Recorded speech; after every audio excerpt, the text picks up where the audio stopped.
This is the D6 generation with your hosts, Craig Gallant. No, cut that. Keep that. Someday it's going to be worth something. Russ Wakelin. You put me in an ATST with frickin' Wookiees attacking me and whatnot? Now you're talking. And Raef, Hollywood Granger. I still don't know what S-foils on an X-Wing are. With contributions from Total Fangirl Vampires do not sparkle. and our loyal listeners. Are you crazy? That's like 400 hours of gamer nonsense. Welcome to another edition of Rapid Fire, the roundtable discussion of all things gaming. Coming to the speed of an onrushing wave of future time swamping the sad, defenseless island of the present. What? Today's edition is brought to you by all of you Patreon patrons who will join us in the next new year and have not yet joined us. Among those, I'm going to be thanking John, Bob, Joe, Timmy, and Diana. I'm Geekly McNerdin, your host. Today our panelists are Russ Guru Wakelin and host emeritus Raef Hungefraden Granger. Let's begin this year's prediction episode. Issue number 1. The very concept of fortune-telling looms large in books, movies, and all sorts of tales around the world. The annals of history ring with the names of great prognosticators and clairvoyants. The theme of looking into the future in an attempt to change it touches something in all of us. Question. The plot of the new hit Broadway musical Something Rotten revolves around a rival of William Shakespeare resorting to a fortune-teller to look into the bard's future to steal his greatest masterpiece. What is the name of that man? John Cariani Russ. Bill Blakespeare. Kate Reiners Raef. John McGillicuddy. Wrong! That would be Thomas Nostradamus, nephew of the famous soothsayer. Issue number 2. Although gamers come in all shapes and sizes, their tastes can vary as widely as the tastes of any other group. There are some things that most of us gravitate toward on a fairly regular basis. We like robots and knights. We like swords and lasers. And who doesn't love a story that revolves around a great golden chalice? Question. What was the title of the 2015 Natalie Portman film in which single individuals are forced to find mates at a designated hotel within 45 days or be bioengineered into mutant animal people and exiled into the wilderness? Rowdy Rabbit Russ. What? Speed zombie dating? Random Raccoon Raef. It's that League of Extraordinary Gentlemen. Wrong again! I don't know why you're getting a buzzer, because it's the prediction edition. Anyway, that would be Knight of Cups, of course, a huge hit from 2015. Oh, wait, it wasn't? It wasn't a huge hit? And yet it sounds like something we'd love, doesn't it? I wonder how that got in there. Issue number 3. When casting your vision in the future, there are some events that loom so large they stretch massive shadows through the space-time continuum and color all visions and images seen through the murky curtain of the future. Some things are so momentous, hapless future seekers cannot help but stumble upon them. Question. In pre-sales alone, Star Wars Episode 7, The Force Awakens, has broken multiple records, many of them in the first 12 hours of availability. AMC Theaters alone broke every record for their pre-sales, selling out over 1,000 screens in the first day the tickets were available. By what factor did AMC Theaters break the previous record set by The Hunger Games in 2012? Knight of Ren Russ. 7. Poe Dameron Raef. A factor of 3. That makes you both almost not quite, both completely wrong! The Force Awakens beat the record by more than 10 times. Ooh. Wow. A factor of 10. This movie better not suck. Issue number 4. The future is a dark and shadowy place when viewed from the present. Aside from the occasional beacon casting its light forward and back through the planes of probability, most events and occurrences can only be hinted at by the dimly viewed movement of vast forces we cannot hope to understand. Some events, however, are so large, perhaps their very shadows deny us the vaguest hint of their impending the impending doom looming toward us all. Question. How old was Warhammer Fantasy Battles when Games Workshop killed their flagship property? Wolfric the Wanderer Wakelin. I'm going to go with 28 years. Great Drake Galrush Granger. I'm going to go with 25 years. Which sadly makes you both completely wrong for the entire future prediction edition. Boo. Despite the fact that all 4 questions had actual legitimate answers. 32 years old. What? Ooh, I was going to say The Old World, 1983 to 2015. May it rest in peace. That's it for now. Thanks for listening, and good night.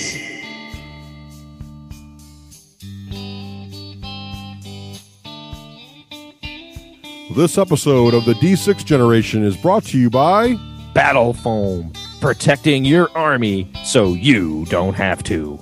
And the War Store, bringing the war to your door since 1999, and that is for a decade or more. Hello. Hello. Yo, I'm back. Hey, welcome to episode He can't be stopped. 179. Woo dog. Yeah, of the D6 Generation. I'm Russ Wakelin. I'm Craig Along. And I'm Raef Hollywood Granger. Hey, thanks. Rafe is back. Thank you, Rafe, for jumping back on the show so quickly since last Can't time. miss this one. But it's time for the annual, as the year winds down here on 2015, as old acquaintances should be forgot. We are going to now start talking about what we're going to be doing in 2016. So this is a prediction episode. First, we're going to go through and we're going to decide how we did on last year's predictions, 2015's predictions. And then we're going to talk about what is coming in 2016 with our crystal balls here. So that's coming up with soon. our scrying into the future. Yes, we're going to throw the bones there. We're going to cast the bones. We're going to see what's going on. But first, we have some business to take care of here. We do. We have some contests. So we did, in fact, announce the winners of the Stronghold Game Contest last time. So thanks again for all the folks who participated in that. And then we were running another Twitter-only contest, Craig. Yes. With our friends from Geek Nation Tours and Red Republic Games, who make Arena Rex, gave us, or actually are putting at our disposal, a bunch of really cool stuff. And the contest was for you. It was a very simple contest, guys. It was. Very simple contest. Yeah. Take a picture with your phone of something that you approve of or disapprove of with your thumb in the picture, showing that you approve or disapprove, and then tweet it to us. And we would choose the top three. They wanted to give prizes to the top three. So we've got about 9 or 10 people who actually sent us stuff. It's some really cool stuff here. And we have off the air chosen the winners. This was the Arena Rex guys. Yeah, it's pretty cool. It's fun. It is a cool idea. And I thought for sure we were going to be pouring through. I thought we'd get a lot more because it's such a simple contest. We only got like 8 entries. So and Arena Rex models are beautiful models. This just goes to show, cool folks, you should enter these contests because you really. Very few people actually enter these contests, so you got like a 1 in 8, 1 in 10 chance of winning 50 something. people are kicking themselves right now. Yeah, exactly. You get $25 gift card, starter set, or 2 faction starters and the Titan of your choice. Come on, That's right. So, Craig, who is our third place winner? All right. So here are our winners. Right. The third place winner with a $25 gift card, or gift credit on the Arena Rex website from Red Republic Games will be Lager Kyer for his photo of his I don't know what his job is, but he needs a safety helmet for it, and he has a giant Rebel logo right on the forehead of it. I love it. And his handle at work is Red 6. Oh, that's cool. So nice. So that's pretty darn cool. I love that. That's awesome. Okay, the second place winner for a faction starter set of your choice is Louis Lemaire. He has a photo of his family's new proto gamer in the oven. So that was it's very nice of your lady to stand there while you took that picture also. Yes, very nice. So congratulations on multiple levels. And first place has to go, in my opinion, to Jacob Burgess, whose photo of amazing-looking glaciers in Iceland with a mittened thumb up were just absolutely beautiful. Oh, I think you got a confusion there.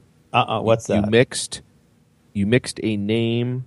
Oh, with... Mike Whitman. Sorry, yes. Mike Whitman. I'm sorry. Oh, I just made Jacob Burgess think that. I'm sorry. Oh, now I feel bad. It's sorry. It was Mike Whitman who sent the picture with the glove, and Jacob Burgess has a very funny picture of a bunch of yard work that he has to do, and he didn't want to do it, and now I'm awful. I'm a bad human being. I think what I liked about Jacobs is he was the only one submitted with a thumbs down. That's true. He did have a thumbs cool. down. Yeah, that's true. So I have an honorable mention. Sure. Jacob, we're going to send you something. You something there. Give us your address and we'll come up with something. So here's what I've done. Here's what I've done. The D6G feed is now following all the winners. Yep. Which means we can now send us messages via the Twitter. There you go. So please send us your addresses, winners. Yeah, and we will pass them Twitter along accounts. to the Red Republic Games guys. Exactly. Well, right. I want to give an honorable mention to Tom Canlin, just because his Twitter avatar is a Fallout Pip-Boy. There you go. And I always enjoy seeing that when Tom responds in the feed. I'm like, ooh, Fallout. So, thumbs up. So there you have it. Now, also, we actually found Raef in Dunkin' Donuts, not too long ago here, and we recorded our conversation for the Lost Chapters. And Raef, do you remember what we talked about? Oh boy. Well, we talked about the really good donuts in Dunkin' Donuts, how they have those Christmas themed donuts. Yes. Right? And then we talked about how heavy those metal chairs can be, but it's for safety. Right, it is for safety. And then we talked about Christmas traditions. We did. Yeah. We did.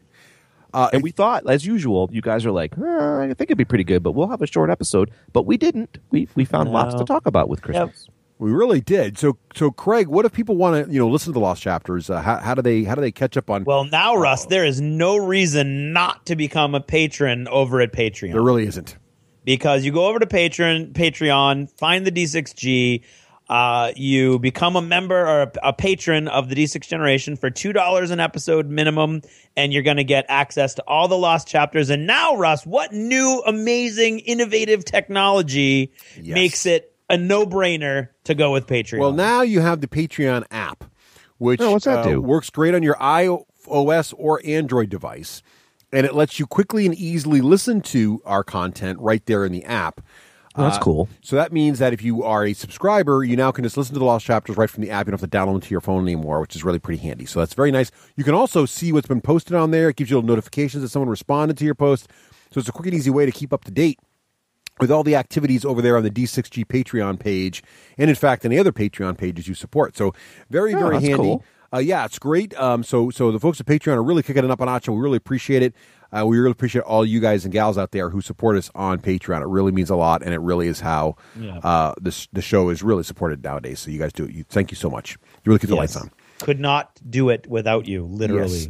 Now, we have one other holiday celebration, which is we have a really exciting item that we're offering this holiday season thanks to our friends over at Games and Gears. Right, Craig? Yeah, this is pretty cool. Yes, the Games and Gears thing is pretty awesome.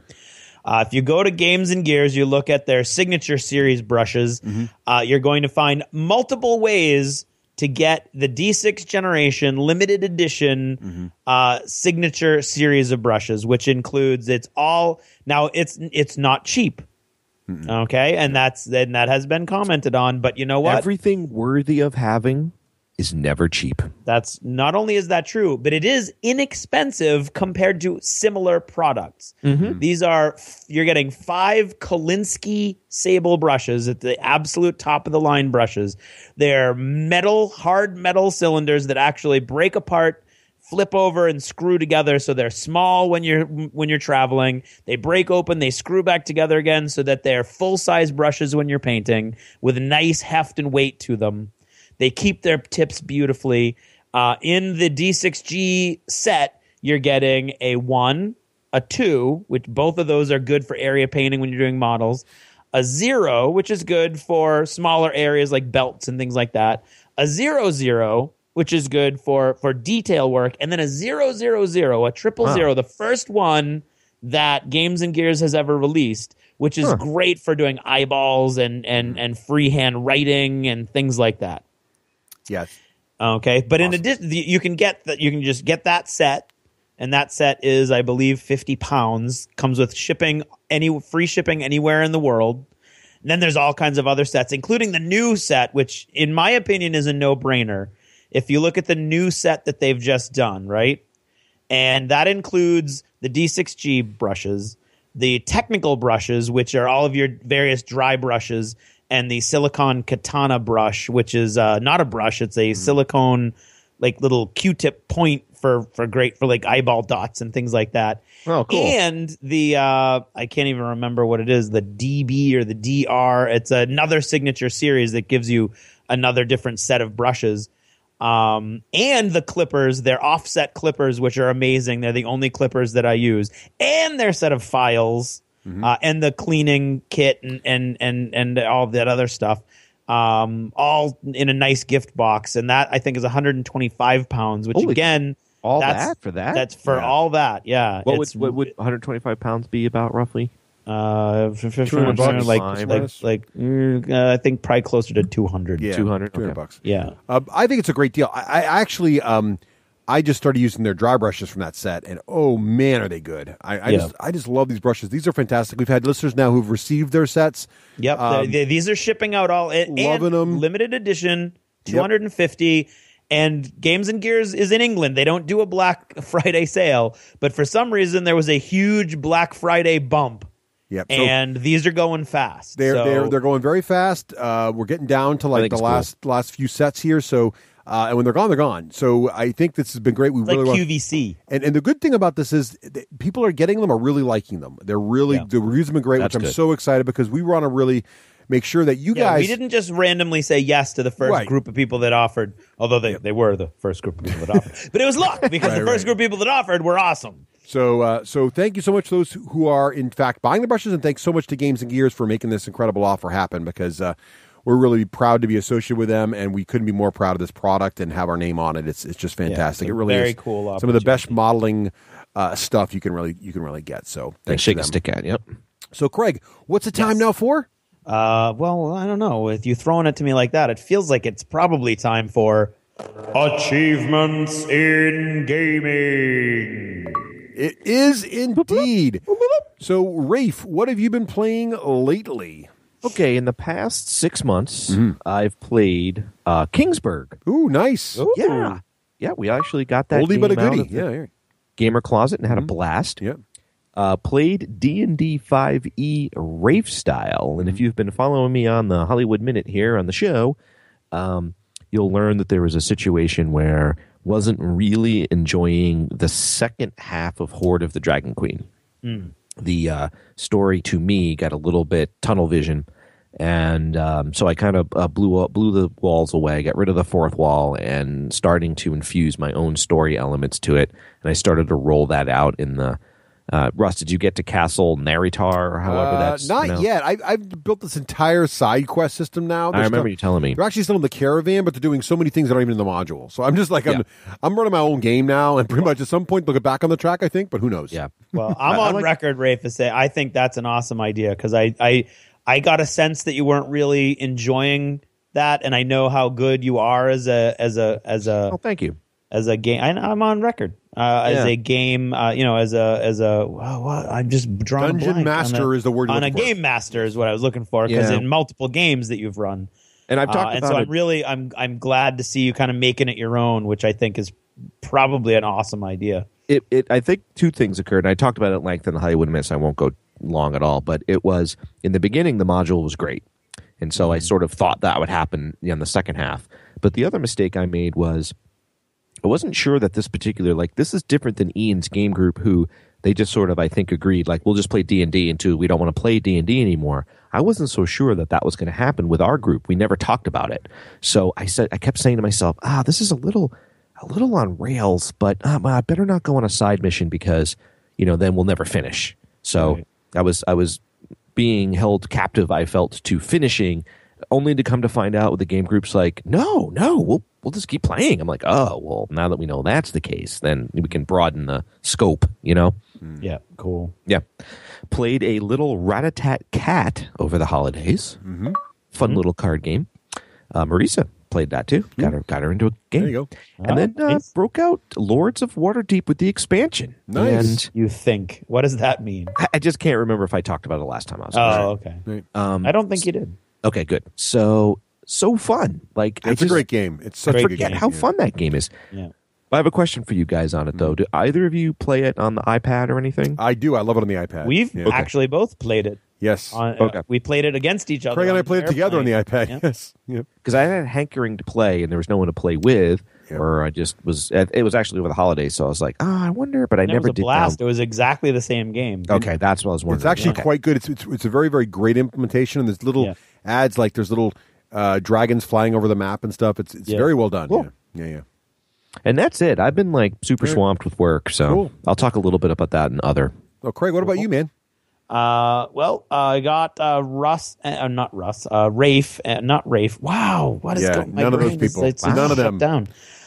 And there aren't even any R's. Joe and John and Pete Right. came over right around Thanksgiving, and we played some X-Wing. I played some X-Wing co-op with them, and that was cool. What'd That they was think? fun.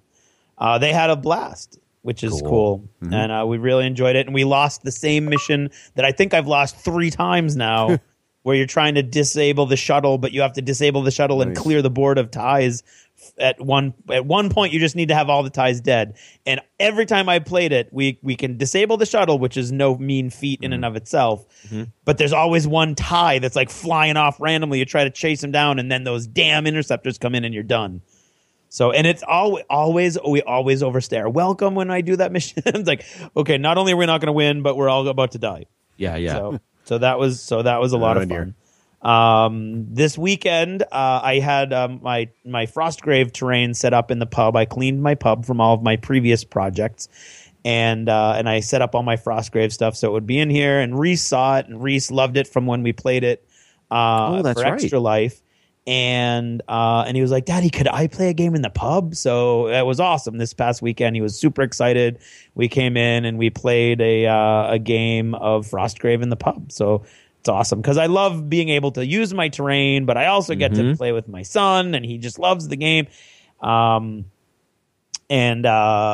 he loves this idea now of mind games. So he's always like, "Can we play mind game X-Wing or mind game Frostgrave?" Which is while I'm driving, he's in the back, and I describe the board to him, and he tells me what he wants to do, and it's basically role playing. Oh, that's cool. And I actually got him a giant 20-sided die and a giant 8-sided die, Nice. so that he can roll dice because he's 5. So it was like, "Okay, buddy, so now you roll a 20, and what do you get? A 20." Every time, Reese. And so we got him a giant 20-sided die that was his favorite color, and a giant 8-sided die so he could roll dice for. We do that with I can see Craig. Attack Wing and X-Wing and Frostgrave. Like every time we get in the car alone together, he wants to do it. So Craig, he did not inherit your dice rolling abilities. No, not in his mind anyway. You should, when you're at Gen Con this summer, I believe they make various polyhedral dice pillows. And I think those would be perfect for the back of the car. You just roll them around. Yeah, awesome. Absolutely. That'd be awesome. And then listeners from last episode will know about the Penny Wars. And just a very quick, I lost the Penny Wars. Oh, dear. I lost the Penny Wars because a teacher I have never met or spoken to gave a student a $20 bill to put in my cup so that my students would lose the Penny Wars. And without that $20 bill that person put in my cup for reasons unknown, I believe my class would have won, but I can't tell because the way they ran it, they didn't even tell anybody what the standings were other than the Well, winner. there you have it. Well, how did it? I don't understand how a $20 Well, you have to bill. go listen to it's. You You have to go listen to the I last lost ranted chapter. for my Yeah, longest last- Did You Ever Notice? I must have not gotten years. through it that far or something. And it was basically it's a penny drive. Silver counted against you for the most part, and then at the very end, they decided that bills could count against you too. So it was very odd. Okay. Yeah, So the rules kept shifting, and it was not fun. I got very invested and was really into it, but it was all for charity, as has been pointed out to me on many occasions. And so it's all good. All that money went to charity, went to good causes. I don't know what cause because they didn't say that either. It was very strangely run, but I'm sure half of the money went to scholarships, which is awesome because I want these kids to be able to go as high as they can go. And then the other half went to a charity chosen by the class that won that was never announced. So there's that. There's several of you have reached out on Twitter and email and asked, and I've responded there, but now everybody knows. All right. And then finally, 2 games of Beyond the Gates of Antares, which I think you'll be hearing a lot of in future episodes with Russ. Russ came over, and actually Pete came over also, and the 3 of us, Pete turned the turn die. That was his job. That was his to make job, sure yes. that we could keep track. Right. And Russ and I had 2 games. We started with a small starter game, and then we did a little meatier skirmish game. And I'm loving it. Yeah, me too. Loving the models it. look awesome. It is, in my opinion, and I believe Russ would back me up with this. It's the genetic heir to Dust Warfare. It's in many ways. I know you guys like that game if too, Dust even though- Warfare and Warhammer 40,000 had a baby, this would be that game. And Craig's right. We Good played Warhammer 40,000, like yes, third edition Warhammer. like 40,000. third edition Warhammer 40,000. It's almost like you know what this is like, Craig? What is it's it like? like when D&D kind of went to fourth edition. Everybody's like, "Oh no, you didn't!" And then Pathfinder was invented. Yeah. Mm-hmm. This is like when 40K turned a corner and someone went, "Oh no, you didn't." Well, here, this is what you really want. Right. But they were able to reboot the rules in a way because they weren't stuck with any legacy stuff. So it's like, So mechanically, it is nothing like 40K. nothing. In fact, it's based on bolt action. So if you're familiar with bolt action, you will not be surprised by this game. I have to ask a question because I remember when Andy and I, big Flames of War players, and we went into bolt action. We wanted to like it. There was an issue where we found there was like you could move and then kind of duck behind cover, but the other side could interrupt your movement if they were within a certain range and shoot, kind of like real World War II. But it was finicky because we're like, well, do you get to go to the other side where there's cover and then you get the cover save, or do they like hit you in the open when you're going from the hedgerow to the Well, side it's of the interesting building? you should ask that. Yeah, Right? and we didn't like that. Like, it was not in the rules. The rules are very clear. Rules are very clear. And there are 6 reactions that you can have, and they are 2 specific things that are happening. Okay? And there is no I shoot you because you move reaction. There is a shoot you because I'm on ambush, which is an order That's you what it could was. give your It was guys. ambush. And it very clearly states that you stop them anywhere in their move to take your shots. So you could stop them before they get into cover to take your shots. Okay. That's the only time you can interrupt people to take shots. Otherwise, the only shooting that you can do is you can shoot at a unit that's charging at you if you make a leadership test or a command test, or you can shoot at a unit that's shooting at you within 20 inches because it's close enough that you can see them, and it's actually called you initiate a firefight. Okay. So those are the only shooting reactions that you can do.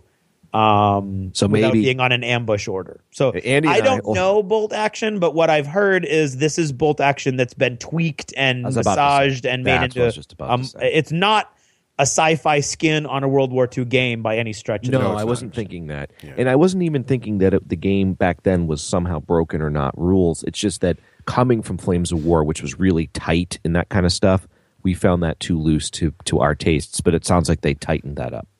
Yeah, it doesn't feel loose to me, but we haven't played a lot yet either, so we'll find out more. Well, if you guys played 2 games, you'd be like, that was finicky. Or What was loose? Sorry.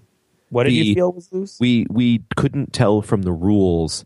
So Andy was on ambush, and I'm running. Yeah. And he's like, okay, well, I'm going to ambush you. And I'm like, okay. And I'm like, I wonder, like, do you dictate where I stop, or do I get to the other side? And then if I do... Yeah, like I said, you say anywhere along the that's what line I'm of saying. command Like, it sounds where like you they want to tighten stop. that up. Right. Yeah. Yep. Yeah, so it was awesome. Gar versus Concord. Yes. The pan-human C3. Concord. Yeah. The 3C. Wow. Yes. I'm just going to stop. Yeah, I'm loving it. I'm loving the models too, and we'll talk more about that game in the not too distant future. It's a really cool We could spend a whole show talking about it, so we probably should. Yeah, we should. We should do that. Yeah. So is that everything, Craig? Anything else? That's everything for me, Russ. What about yourself? Well, High Heavens is hitting the table over and over and it's like over you're again. burning a hole in the box. I am. I don't know High Heavens. My daughter's been playing it. So this game is the one that I discovered in PAX. We had it. We had Ryan Lesser on the show last episode. We talked about it. It is a really, really slick game. It's basically 2 different pantheons of gods fight each other. Okay. 2-player combat game, and the shtick is that Text-based board game. Yeah, and your gods stand on columns of discs, and the discs represent your health, but also any abilities that are added to your god. So literally, the taller the god, the more powerful he is. And a lot of fun. Played Christian twice, played Chuck twice, played my girls now wide number of times.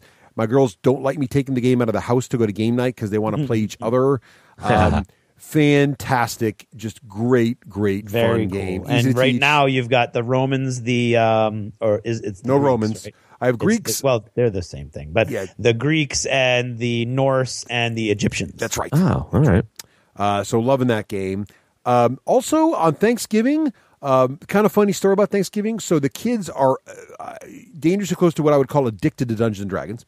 So on Thanksgiving, so here's how this works. My youngest daughter is the only one who only wants to be a player. My older daughter Rose is running now 3 different campaigns. My nephew's running a campaign. My niece is running a campaign. Wow. And so on Thanksgiving Day, when they weren't eating turkey, all the children retired to my brother's basement and wanted 2-hour sessions each. So it was 2 hours my niece would DM, then 2 hours my nephew would DM, and then 2 hours my daughter would DM. It's like boom, holy boom. mackerel. And my other daughter has a character in all the campaigns, and she loves playing characters. So they go down, they do that, they come up for the kids' table at Thanksgiving, went back down there. Meanwhile, while they're down there, I break out Camel Up. And so my brother and his wife and Nicole and I all played Camel Up, had a great time with that. That's fun. a fun game. That's a fun game. Now, another big moment. So, Craig, you were mentioning how Reese had his first game in the pub there with you. So my daughter Rose, as listeners know, likes War Machine, and so we wanted to get back into it. And so an old friend of mine who used to have a gaming store in Manchester, in New Hampshire, and closed it a long time ago, reopened a gaming cafe there. And while Rose has played War Machine at Gen Con, and she's played War Machine at Myriad Games, those locations, the tables for those, like Myriad Games, miniature tables go up and down. So they just, you throw a sheet on them or whatever and play, or maybe a mat. A grass mat or something. But she's never been in a game store that's dedicated to miniature war games, like the old Daka Daka store was, where there's dedicated tables that are kind of like Games Day tables you would see at Games Day for GW or whatever. So Gordon now has that. He has really beautiful tables dedicated, and I was able to call him and say, hey, I'm going to bring my daughter up to the store. Can you get a table ready? He's like, sure. And she went in and she just thought it was awesome. She was the first time she went into a real miniature gaming store that had, miniatures on all the lines, and she was able to sit down and play on this amazing table. And it was an environment where other gamers would walk in and look at the model she painted and comment on them and compliment her on her paint job. And she just ate it up. She loved it. Yeah. And so we went there, played there on a Sunday, and now my youngest daughter has writing lessons every Thursday night. So now my tradition is to take Rose to the store, and she just is loving it. She's loving everything about it. And I do have to share this one story, Craig. So I was playing my daughter, and Raef, you'll like this. So she's been working on her Christmas list, and she wants a colossal. So she was playing around. She wanted a pony. Well, that pony's first, and then the colossal. The colossal's right below it there. Okay. I think the pony's on there to make the colossal seem cheap. I'm but anyway, so she's been working on her list, and so we decided to play, and we want to have a kind of a big game. She says, Dad, let's play a 50-point game. And I said, well, do you have 50 points? Oh, yeah, I'm all set. We got 50 points. I'm okay. I don't remember playing 50 points either, but sure, okay. So I work out my 50-point list of Signar, and we're playing the game, Raef, where there's like 2 rectangular objectives, and you got to take them. And her army's on the table, and my army's on the table, and I'm like, man, I really outmodel her. I really have more models than she does. And I say, again, you sure you got 50 points? She's like, oh, yeah, I got 50 points. I'm like, okay. It doesn't seem right, but okay. So we're playing. And I didn't double check her list or anything. She's 13 years old. She can take care of that stuff. So we're playing, and I'm pretty much owning the table, right? I got way more models. It looked very odd to me. I got a Storm Strider. I got a Storm Strider. I got Storm Knights. I'm like all up in her grill. I own both objectives. It's going really well for me. I'm like 1 point. It's the first player to 5 points. I'm like 1 point away, and it's like turn 3 or 4. Yeah. And I really feel like there's something wrong with her list. Something's just mispointed. She's under points somehow, but whatever. Here we are, and it's about this time, and I can't remember exactly when the moment we figured out that she was legitimately underpointed, but it's about this time she figures out she's got a shot at me, and this game's locked up. I mean, Stryker is surrounded by dudes. He's got a Storm Strider at his back. He's got all the Storm Knights around him. I'm trying to dominate one of the objectives, right, by having the Warcaster in there. So I'm trying to put this thing to bed. And because I really feel like I'm overpointed, I'm feeling bad, right?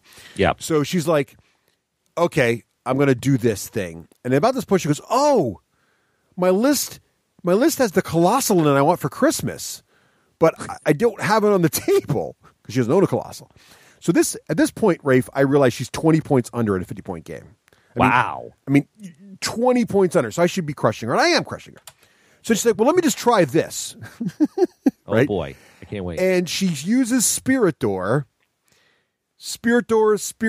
All of a sudden, there's a megalith on Stryker. Right? And then she gets the Warp Wolf also on Stryker. and then she attacks and kills Stryker. Yeah, that would do it. She wins the game 20 points under in a 50-point game. Mm-hmm. And immediately 20 points. Immediately. So at this point, now Craig is watching because Craig came over because they're doing some Gates of Antari's miniature trading here at this point. So Craig is watching, and Craig is just, at this point, pretty much riding me for playing my daughter with a 20-point advantage. Right, 20-point advantage. Right? And emotionally, I'm going through this thing of one part of me is like, I just got defeated by a 13-year-old 20 points over, right? Mm-hmm. But then I'm like, I'm going between that and proud father, and now I'm settled on the fact that I gave my daughter, Raef, the Kobayashi Maru challenge. It was the unwinnable challenge against a veteran gamer who has many more years of experience of her and 20 points over, and she defeated me. Unbelievable. So I am very proud of my I think you oldest should be daughter proud. now. I am very proud of her. Or I suck as a War Machine player. I'm not sure which exactly, but actually I'm really proud of her. Then we played again. So the next time I played, this time we're balanced with 30-point lists. Everything's fine. I'm determined to beat her now because it also turned out she had never beaten my Signar Force. She beat my Trollbloods all the time. She never beat my Signar Force. So this is the first Signar victory. So now she's all feeling good about that. So then I throw down with her again, 30 points. She again beats me at Gordon's. I'm like, ugh. Oh, man. So then she comes home, and she's talking smack, and my friend Christian's over with his son, and his son hears it, and he's like, oh, yeah. And she's like, oh, yeah, didn't you adjust your entire play style for when Rose beat you that one time? And he's like, yeah, but I could take her now. It's no problem. My Everblood will blow her away. And Rose's like, oh, yeah? She's like, yeah, you just coming over tomorrow? Yeah, we're going to play. Okay, no problem. So they talk smack for like 15 minutes. I'm like, oh, cool, whatever. So he comes over. And yeah, she destroyed him too. Wow. So she's like on right now. So you gotta get her in tournaments. Proud father, but yeah. So really really excited. I saw about those that. pics of Gordon's table, and they look aren't beautiful. They awesome? Oh yeah. So she's all excited. I'm so proud also because she's like half her Christmas list now is War Machine stuff, and we're painting regularly and everything. When you say War Machine, you mean Hordes? Hordes for her, War Machines for me. Yeah. Okay. Yeah. I thought maybe she switched factions. I just didn't know. Yeah. Nope. She hasn't. She loves Circle. Loves it. She doesn't have that much. Like I said, she got about 30 points. She wants to get another Warcaster now. She's finally ready to move on. But Kaya's so strong, though. She's got Spirit Door down to us. She sees the Spirit Door mojo, whatever. Also, cool. While Christian was over and his son was playing my daughter in War Machine, he brought over a couple cool games I haven't played before. One of them is, have you guys played One Night Ultimate Werewolf before? No. So this is the One Night Ultimate Werewolf is a little Sounds tiny like box. a Craig game. Well, it's Werewolf, the game Werewolf, but it's quick it's version. quick, and it's only one night, right? So there's multiple nights. It's one night. Oh, I guess. And so what happens is and there's an app on your phone. So the good thing about the app is the app narrates the one night, so you don't have to know anything about is there this character present? What do I do? Blah blah. Blah. All you do is there's a pool of characters that you could be, and that pool of characters then is shuffled up, and each player is given one. And you do record, you tell the app which characters are playable, because there's like a gajillion different characters. But then there's also these little dots that you can move around. And so things happen. You close your eyes and basically different characters do different things. And then you basically have one vote to try to kill the right person. And then it ends. What's interesting about this is there are characters in there, like there's one character called the Thing, like, the hand from the Addams Family there. Yeah. And so Thing, his thing is the phone will say, Thing, tap the player on the left or the right of you, and so you just tap them. So if that happens, now you know that and you feel the tap. So one person knows for sure the player to their left is the Thing, and the Thing isn't someone you want to kill. You want to kill either the vampire or the werewolf. There's an expansion that has a vampire in. So you're trying to kill one of these characters. So now you know for sure the player to your left is not the werewolf. But what else do you know? You don't know much else, right? Or you might guess, because there's other characters like the priest gets to move things around. So you're hearing someone moving things around the table, and then the vampires do this and the werewolves do that. And so then you just vote once, and you got to hope you killed the right guy. And if you don't, the other team wins. It's pretty interesting. It's a neat little fun game. It's very, very fast, and it's so quick. It's so easy to teach, and the phone does all the work for you. You can quickly play into the game, and all of a sudden it's pretty fun. Yeah. And finally, Gordon, while I was there checking out his store, said, "Hey, you want to play this game, Age of War?" And Age of War is a really cool little tiny box, great travel game. It is sort of it's samurai theme, so Samurai Knights theme, and you have these different cards out, and you're rolling pools of dice with cool icons on them, trying to get the right patterns to capture these cards. Dice roll. Very simple, but it's a lot of fun. So if you haven't tried Age of War and you've seen it in a store, it's worth a try. So is that a dice rolling game or a card game? Or It's a dice. So the cards are only there's only like 10 cards in the game. They're just face up to show what you can capture. And then what you're basically doing is you're rolling dice and pressing your luck, trying to get the right combination to capture a certain card. Oh, that sounds cool. It's pretty You neat, liked it? actually. I did very much. It was a lot of fun. The theme's great. And there's a mechanic where you're trying to collect sets of cards. So there's like the blue card set, the purple card set. And what happens is until you have the complete set, if I roll the right combination of dice, I can steal one of the cards you've already got. Oh, neat. So you're kind of like, I've almost got the purple set. Do I go for the next purple one? Or if I'm rolling now, I see that you've almost got the purple set, and I roll something good that gets me a green card, but I have an outside chance at a purple card. Do I want to go for it and try to steal your card so you don't complete the set, which is worth more points? Or do I go for that green, which seems like pretty easy odds? That kind of thing. So it's got some interesting Cool. little mechanics there. I like that. Okay. A lot. So that was fun too. So, that was games we've been playing. What about modeling, Craig? Have you been doing any modeling lately? Yes, I've been modeling Antares stuff. So the starter box comes with 20 C3, the Panhuman Concord strike troops. So they're human and power armor basically, but really cool, sleek looking power armor.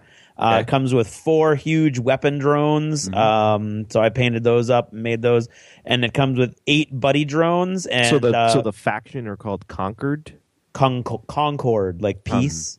It's the Panhuman Concord. They're basically the they see themselves as good. It's a very cool, fluffy backstory. The whole universe is very cool. The factions are neat. The Panhuman Concord is kind of like the largest human political entity. Okay. Second, well, I mean, they're not second only, but they're pretty much tied with the Isaurian faction, which is based. They used to be all one, and then there was a civil war because their AIs got one half of the AIs got corrupted by alien technology, and so they split off. And it's very nanotechnology oriented, and they every one of their planets has. The atmosphere is saturated with nanoprobes, and that's how all their technology works. It's very cool stuff. Each of the starter boxes comes with 8 buddy drones, little tiny drones that go with your squads and help them in various ways. The ones in the box are all spotter drones, so they help you shoot better. But there's about 6 other kinds of drones that you can get. Oh, okay. And so Russ and I switched. He took my GAR. The GAR are all awesome too. They're genetically engineered thousands of years ago. They used to be human. Now they're these tiny little guys who were specifically engineered to pilot these giant suits of battle armor. Oh, neat. So they're tiny, but they go to war in these giant suits of battle armor. And so Russ got my guard. I got his Concord strike troops. So I did up all those buddy drones, and I converted them to be all the different kinds of drones that didn't come.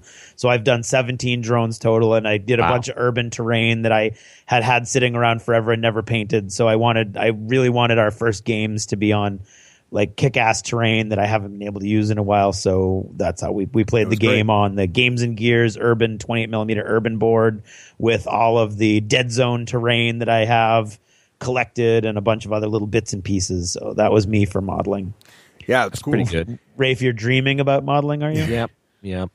So I haven't done any modeling, none, but I think about it. I think about getting out. Flames of War has been like tickling me for modeling, but haven't done it. Well, you should get on that. Well, you're busy, as you said. Busy man. Yeah, I've been busy. Yep. Well, I've been doing modeling also. Finally, it's been a few shows since I've done any modeling, and yeah, so as Craig mentioned, I'm doing the GAR. Now, the thing about the GAR is because they're in these giant power suits, they're a low model count army because each of their models are really hard to kill. So, for example, when they're shot by pretty much 90% of the weapons in Craig's army, they would only be killed if I rolled a 10 on a D10. It was brutal. So they only have a 1 in 10 chance of dying. So these guys are hardcore, but my squads are squads of 3, while Craig's squads are squads of 5 to 10. So 5 to 8. 5 to 8. Also, so with very low model count, so I have 4 squads of 3 built. And because the suits are all the same, I've been spending a little time making them different poses and playing around with having them, because they're these really cool sort of 3-legged robot things. And so I'm trying to put them, I have them like walking over, I grab the rocks out of my garden, they're walking over rocks, and they're climbing over different kinds of terrain. And it's been a lot of fun because they're so plastic, I can pose them in a variety of ways. So I've been a lot of fun with that. Oh, that's cool. Yeah, that's fun.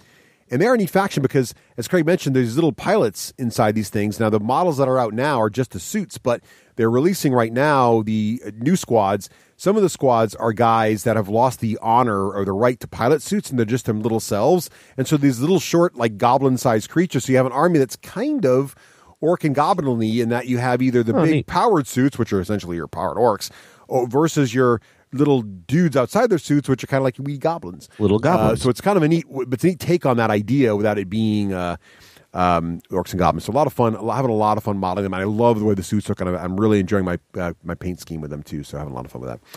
So that's that. What about other stuff, Craig? TV shows, movies? For me, I went to Mockingjay Part 2 with who was that? Oh, it was Russ. Yeah. So we went out early on a game day, and we went and saw Mockingjay. And I think I liked it more than you. I got a sense that you thought it was good, but it was okay. I enjoyed it, but I liked part 1 more. Yeah, I enjoyed it a lot. I thought it was a lot of fun. I totally forgot the ending of the book. So there you go. Oh, cool. That's totally not how I thought it was going to end. So I knew the ending, and so part of it's like anticlimactic because you know the end if you've read the books. Yeah, right. So that might be why I enjoyed it. Stayed true to the books, let's put it that way.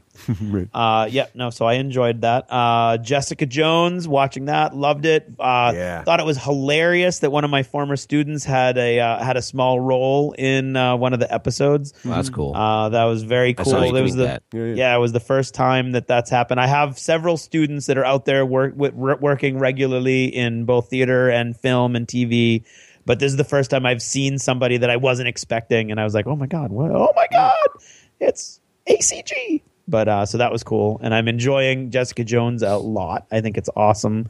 Great acting, great story. Plot. I've got 1.5 episodes left to go, and it's fantastic. Oh my god, wait to get to the end. Oh, so good. Oh, I can only imagine. So good.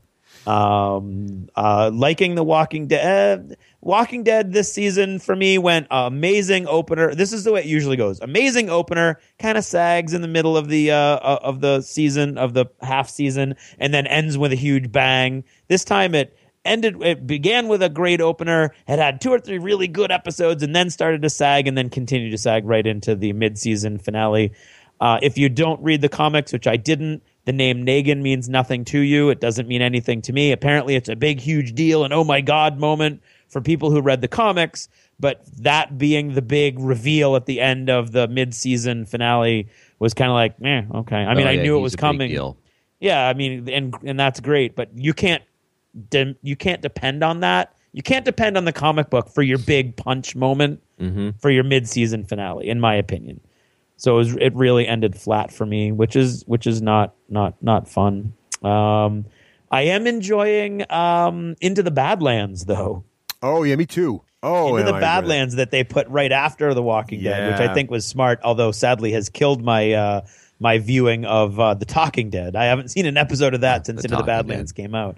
The Talking Dead was fun, but Into the Badlands is awesome. Awesome fight choreography, which you knew going in it was going to have awesome fight choreography because it's from the people who did Crouching Tiger, Hidden Dragon. But in one of the most recent episodes, they had a sword fight that was one of the best as a fight choreographer myself. One of the best sword fights I have ever seen. The one between the Baron and the Widow, Russ. Yeah. And almost the entire sword fight is done with the swords in contact with each other. So the swords are sliding along each other's blades. And it's just, they're like maneuvering for position with their swords braced against each other. Which is very hard to do and very hard to sell, and it was awesome. It's very difficult, and not to be sexist, but there are not a lot of female actors or actresses, if you will, that can sell fights from a body mass point of view. And the woman who's playing the Widow, they have choreographed her in such a way that she is a kick-ass woman who is obviously still a woman. Her body double's not a bodybuilder that's jumping in there with a dress and getting kicked around. I mean, it was awesome. And that fight, which was it was a combination of finesse, dexterity, and strength, was a really cool counterplay to those two characters. So I'm really enjoying that show. Yeah, it's awesome. Agreed. Still enjoying Agents of S.H.I.E.L.D. Episode 1 of the sci-fi show The Expanse, based on the series by James S.A. Corey, right? Is that it? Yes, that's correct. Yep. I guess is what do they call it? Not a pseudonym or It's a Pen name. nom de plume because it's two guys writing as one or under one pen name, and I liked it a lot. I can see there are mild criticisms by people, and I don't know that you can really criticize after only a single episode. Things like the plot but I really enjoyed it a lot. Me too. I enjoy the fact Avasarala, who's not in the first book, is in the very first episode of the first season of the show, and I think that's mainly because you don't really have the luxury of leaving a lot of that stuff till later on if you want to develop these characters and have these actors be recognizable as the story goes on. And so I think that's why they're weaving it. And so that they have multiple plot lines so that there's a little more depth to the story going forward than just the crew of the Rosinante. But I really, really enjoyed it. The special effects were really top notch. I thought so too. Yeah, the effects are great. I like the whole package show. I'm with you. It's good. I think they're in a great start. I think they got a great start. I think it was very cool that they released it online weeks before the actual episode aired. Although I'm sure I will enjoy it even more when I'm not watching it on my computer at school during my free block with the lights off. At Russ's recommendation, I'm listening to Jim Butcher's Aeronauts Windless, and I'm enjoying you're really immensely. It made it sound good. Yep, I'm enjoying that. That's great. Great narration. Also, the guy sounds like a young. Oh, he's a British character actor that's phenomenal, and I love him in everything that he's in, and I can't remember his name. But the narrator sounds like a young version of him, and so all of the older characters all sound like that old guy, and that's really cool. I'm reading. I on record did not particularly enjoy Star Wars Aftermath, and I'm in a Star Wars mode. You may have noticed. And so I was looking online for anything that might help me and give me some foundation going into the movie. And one thing that I found was that there's actually, I don't know if it's like an offshoot or a module or something to Star Wars Battlefront, where you can actually fight on the planet that is one of the planets that features prominently in Star Wars 7. Was it Jakku? I think the Jakku battle. The mission just came out. It came out. December with 1st. the one with the Star Destroyers crashed in the desert. It's and cool. Everything. Well, it's cool in the video game in the level while you're playing, and it's just a normal battle level. But you're on the planet, and there's obviously a war going on in orbit around it because you look into the sky and you can actually see a flaming Star Destroyer coming down out of the sky, crashing into the planet while you're playing, and like the controller's shaking and the whole level, the horizon's bouncing because it's awesome.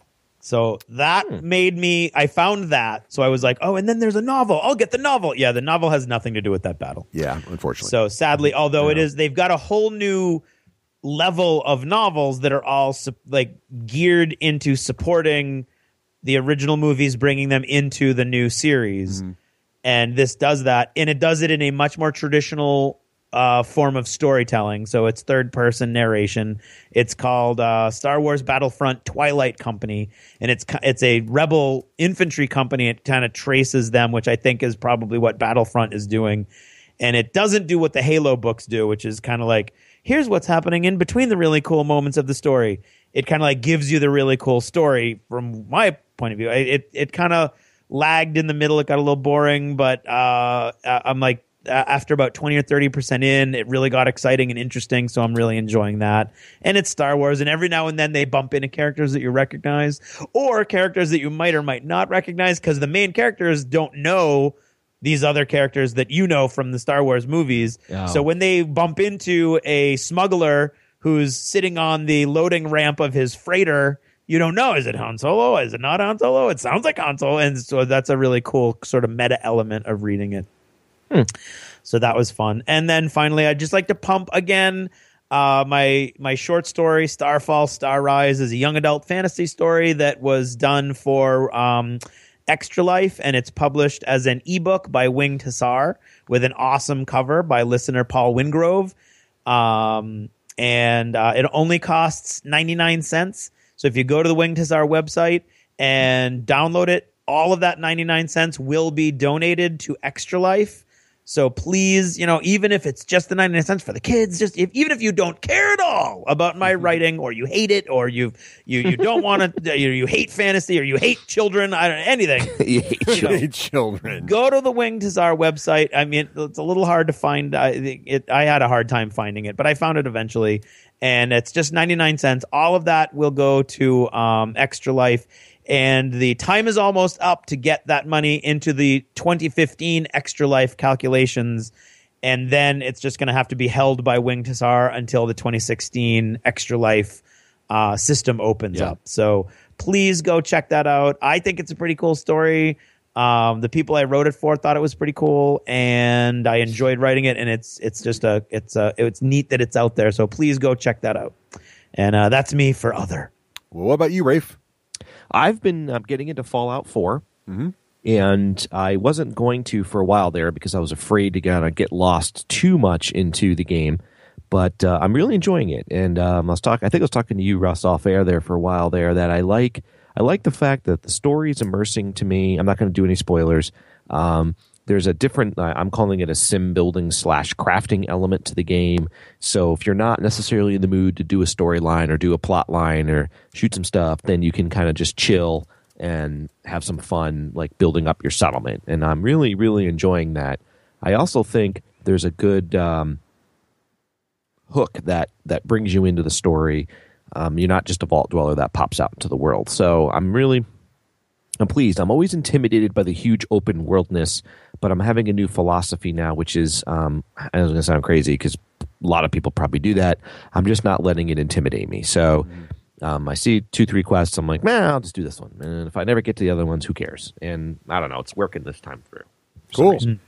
I read the business book Inside the Magic Kingdom. Did you ever read that one, Russ? I have not. I have not read that one. Have you ever read that one, Craig? No.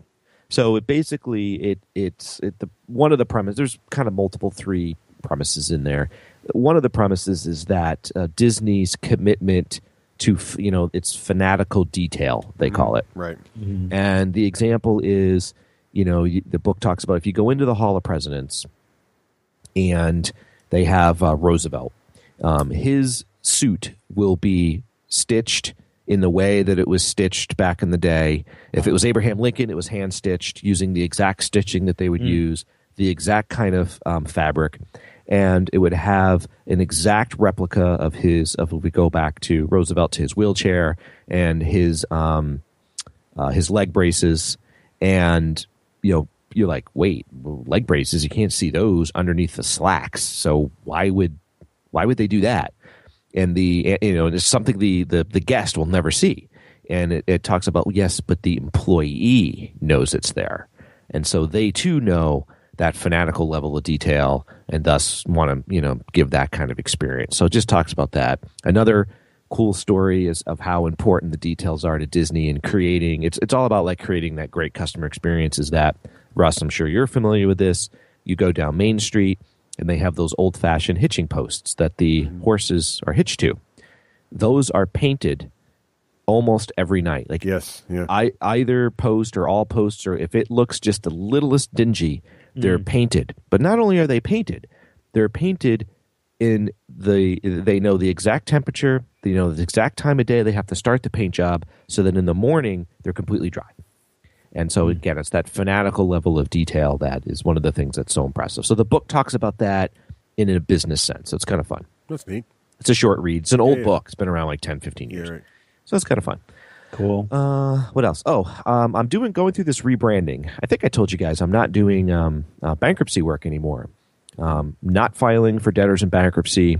Whole long story behind that. I've been probably doing that for 15 years and decided to explore some new avenues, focusing back on my business practice, which I've done, but I don't talk about that much, representing business people and entrepreneurs and what they're doing. And through that, we're going through a rebranding, updating my website, and I'm having really fun. I'm working with a woman, and for the first time ever, I really feel like I'm going to get a logo, which is just going to be my name, but we're going to get a logo that I'm really behind. And she's like, well, I want you to go on Pinterest. And I'm like, my wife goes on Pinterest, but what am I going to do on Pinterest? I don't know. So I go on Pinterest, and she's like, yeah, I just want you to, click on images that you think are cool, like Google restaurants or anything that you just think is neat. And I'm like, well, okay. She just wanted to get a flavor of what I liked aesthetically about just things. And I actually had more fun than I thought. I was like clicking restaurants that had, those like Edison bulb lamps, lights that hang down on cords and kind of rustic, brick like restaurant bar layouts. And it was actually, I'm like, I see why this Pinterest thing's pretty fun. And do you guys ever do or fool around with Pinterest? No, I don't. But my daughters and my wife, all three of them, I'll walk by and Kit's sitting there on her phone or on a tablet. I'm like, what are you doing? Pinterest. And they'll do it for like an hour straight. It's just my wife too. She just scrolls and scrolls and scrolls. I'm like, I don't get it. Well, so if you log in, so to create my Pinterest board to do this logo work, it says pick 5 categories. So I'm like, okay. So I picked Marvel Comics, Batman, men's fashion, and I don't know, something else.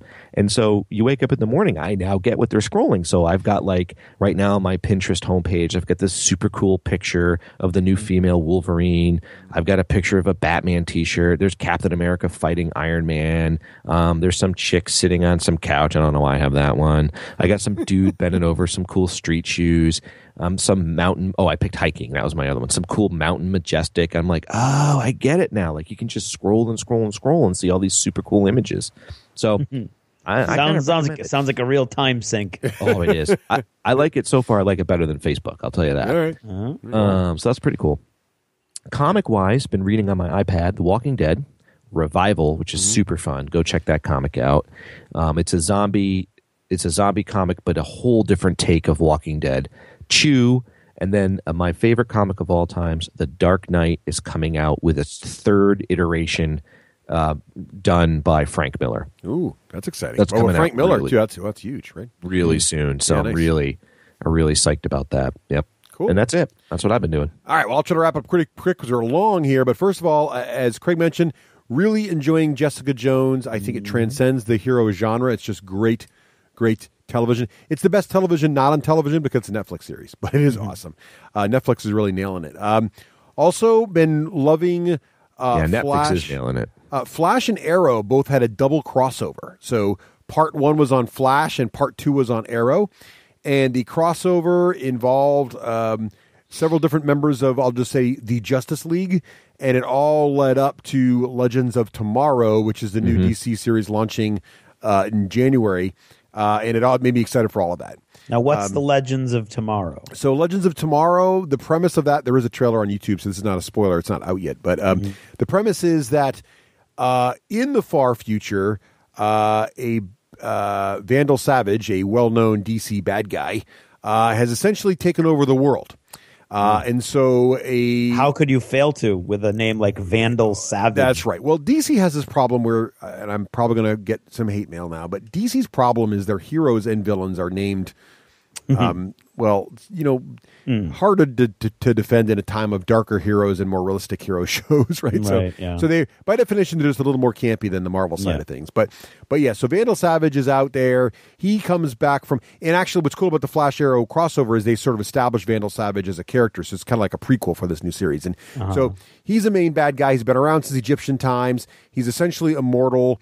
Hawkman and Hawkgirl also are reincarnated souls over and over again from Egyptian times. They've been fighting Vandal Savage since the dawn of, Egypt. And so, anywho, he's taken over the world now in the far future. Some other character whom I don't know, but I'm sure is a famous DC character, is seems to be a more normal human, but he's got the capability, he's got a ship that can travel through time. So he comes back in time and starts collecting the folks who will eventually be in the future, the Legends of Tomorrow. Get it? The future heroes.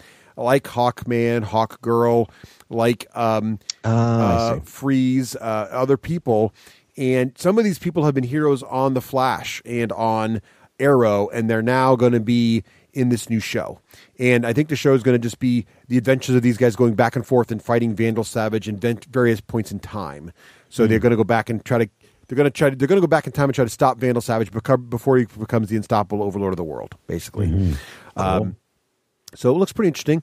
If you like a wide variety of DC heroes, you'll be happy there. For example, Adam, who is featured on Arrow prominently, is going to be a regular character in the show, for example.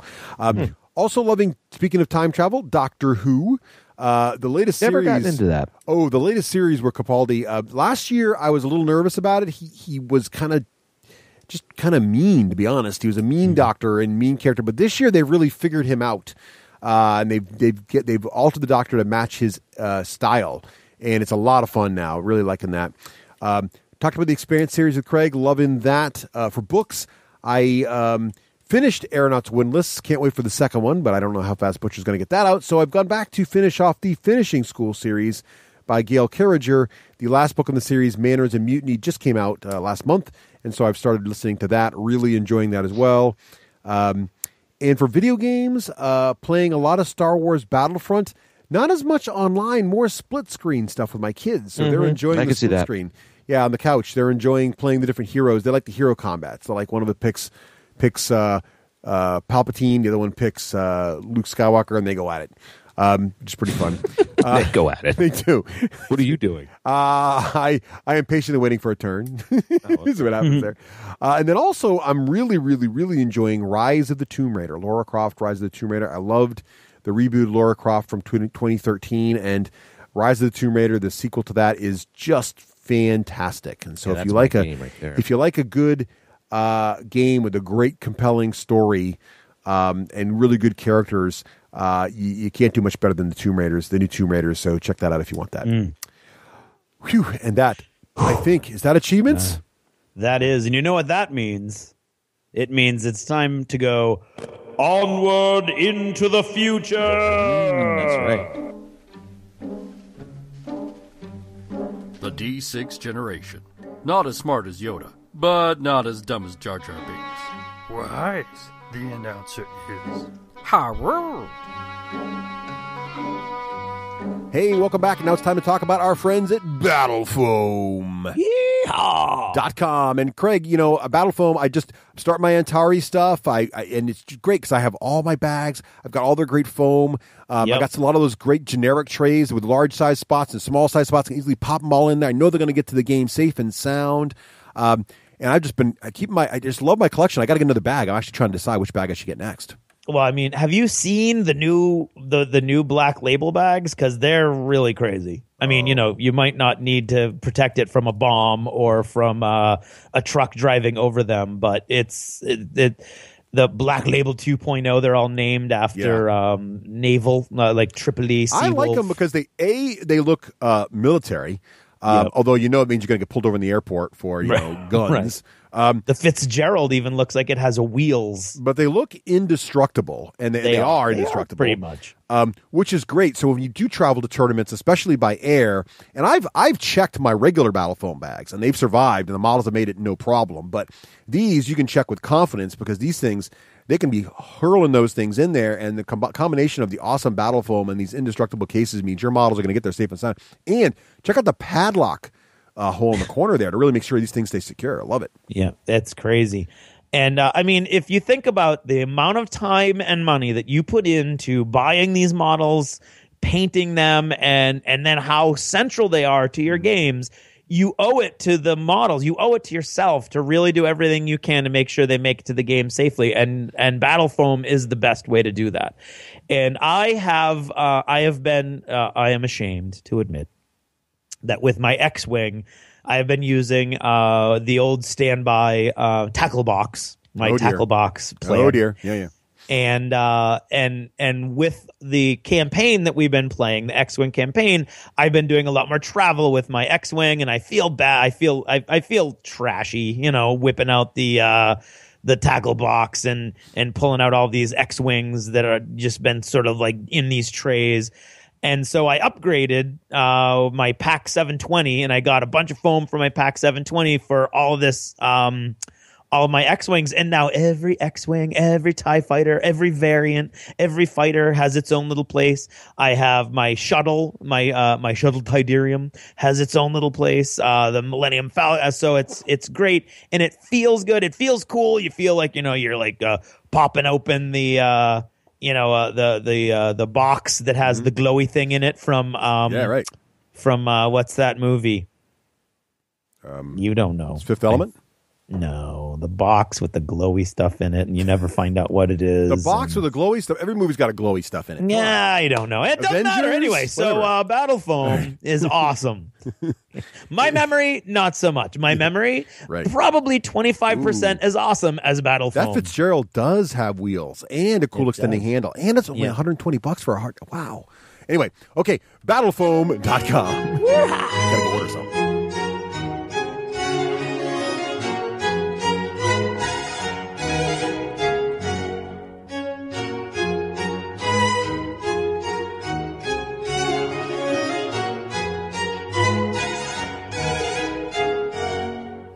And now, in an attempt to bring a small amount of dignity and decorum to this otherwise base form of entertainment, and I use the term loosely, I am proud to present... Oh, get on with it. It's time for App of the Ep.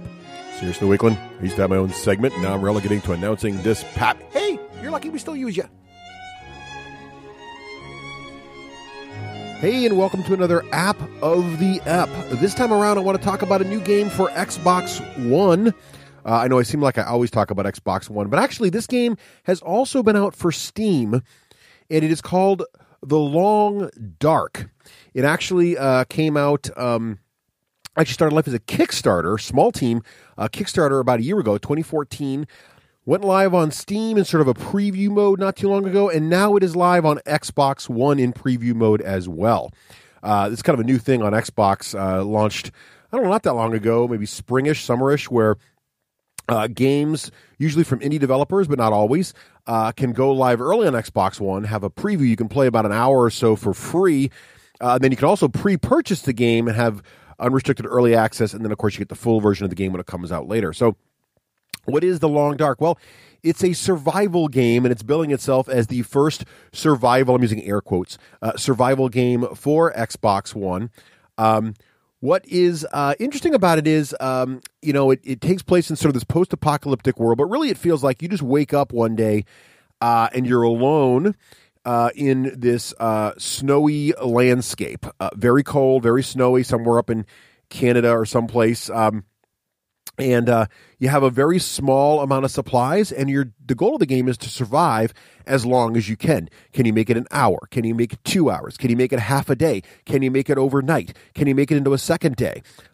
My kids have loved this game. They're very addicted. When you die, you just start over. It's a total reboot. There's no save and continue. You can save where there's no restart at a checkpoint or anything.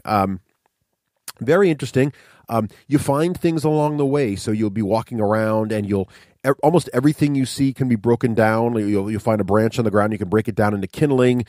You'll find an old abandoned fishing hut, and inside there might be an old can of beans and maybe a wooden board or a chair you can break down for something. You'll find an old ice fishing hut, and there's maybe a potbelly stove in there. Maybe you can light a fire. Do you have the right starter? Do you have the right kindling? And so different amounts of that will make the fire burn longer, burn hotter. You can maybe break a hole in ice, do some fishing. You can get attacked by the local wildlife, like a wolf or a bear. How are you going to fight them? Do you kill a deer for meat? All these kind of things. So there is eventually a story mode coming.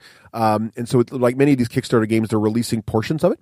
But the portion that's out now is actually very playable, very enjoyable. My daughters are really, really enjoying it. It was free to play for an hour, and then it was $20 to eventually play more. To buy the full preview so they could play as much as they liked. And they split their allowance to get it. And a little pro tip, by the way, I don't know if everybody knows this. If you have a Xbox, more than one Xbox One, and I do, so I think I mentioned this on the show before, I've convinced my wife that we got to get rid of cable, and so we need TV boxes in all the rooms so we can stream video from Netflix and things. And I've convinced her, although she agreed, so she knew my plan. I didn't really pull any wool over her eyes, but basically my plan was, hey, let's use an Xbox for all these TV controls. We can stream all our video on them. The Xbox One's a great media center, but also I get multiple gaming devices, so I can do little LAN parties with my girls and stuff. So one of the tricks when you buy a game like this is one of my daughters will buy it. The game downloads to their home Xbox. You can pick one Xbox that's your home Xbox. A game that you bought on your home Xbox, anybody can play it even if you're not logged in. But then also, while you are logged in on any other Xbox on the planet, if you're logged into it, you can play any game you downloaded, you bought elsewhere. So what this enables us to do is my youngest daughter, Kit, bought the game. She then owns the game. So on her home console, Rose can play it with her Xbox Live Gamer tag, and then Kit can go to any of our other Xboxes, download the game, and play it herself as well. So they can play 2 at a time. So they basically split the cost of the game with their allowance, $10 each. They are loving it. Rose's record now is, I think, it's a week and 2 days of living. And there's different modes, so you can pick different places to start. You can have a random world where you basically don't know anything's going to be, or you can start in several different predefined locations where you kind of know where all the houses are, and you can kind of see, kind of leverage things and find stuff. But even in these scenarios, different pieces of terrain move around and break, and the animals move around, so you never really know what's the same. As I mentioned, story mode's coming. Really interesting game. I'm not sure it's my cup of tea, but they are really enjoying. And I know Raef also has talked in the past in the Hollywood Minute about how much he likes survival games. So this is a genre that appeals to you. The Long Dark seems to really get a lot of the elements right. It's just enough spookiness. It's not too scary for the kids, but there's definitely some spookiness going on. You definitely get that exploration feeling. You get that little RPG element of getting stronger and better at this whole thing.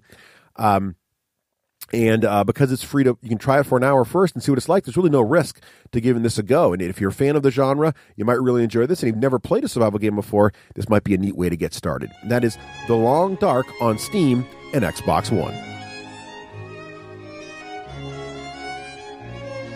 Thank you for listening to another scintillating edition of App of the App, a segment in which, hey, less of that, more just getting on with the show. Seriously, Wakeland, you are like school in summer. No class.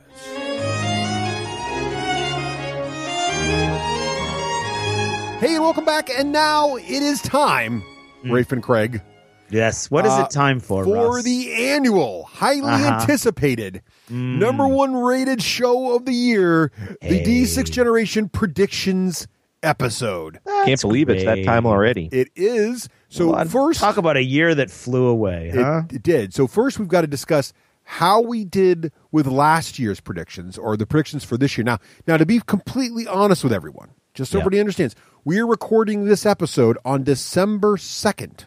Yes. Which is technically just so massive upheaval to the world could change some of these outcomes. We're roughly, 28 days shy of the actual end of the year. So, Russ, yes. I had a question on that. Yes. Do we typically record this in January, I thought? No. Well, it depends. It varies slightly from year to year. It's So, usually I thought, towards the end of December. I thought some of the ones, not any spoilers, but coming up, I was anticipating it a later recording. So sometimes, so that's the things. But anyways, I think we're close enough in most cases here. I think so. We can do it. So, and we did predict, I believe this episode, the last predictions episode did air last December as well. So we're roughly a year here. Okay. Now, here are the rules, and thanks to the folks at victorypoints.com who gave us this new rule set that we tried for the first time last year, liked the results, and so we're going to repeat it again. Here are the rules. So Craig, Russ, and I, for those who don't remember, and you might want to go back and listen to the old episode. Craig, Raef, and you. Craig, Raef, and I, yes, thank you. Craig, ooh, there's some music. That's lovely. Wow, what was that? I don't know. An angel has gained its wings. So Craig, Raef, and I made some predictions. We each made 7 different predictions. And when each of us made our prediction, the other 2 folks on the show could agree or disagree with our prediction. Okay? So, here are the rules. Our predictions must all have been quantifiably measurable. Wow, that's not even really a word. Not really. I'm not sure how close we were to that, but we tried to do that. Second, each prediction that we are correct on is worth a base 1 point. Yep. You get plus 1 point for each host who disagrees with you, i.e. your prediction is harder because people don't think you're going to be right? So plus 1 for each host who disagrees with you. Then any host who correctly agrees or disagrees with you gets plus 1 point. Yeah. And anybody who has no opinion gets minus 1 point. And if you are wrong about your prediction, you also get minus 1 point.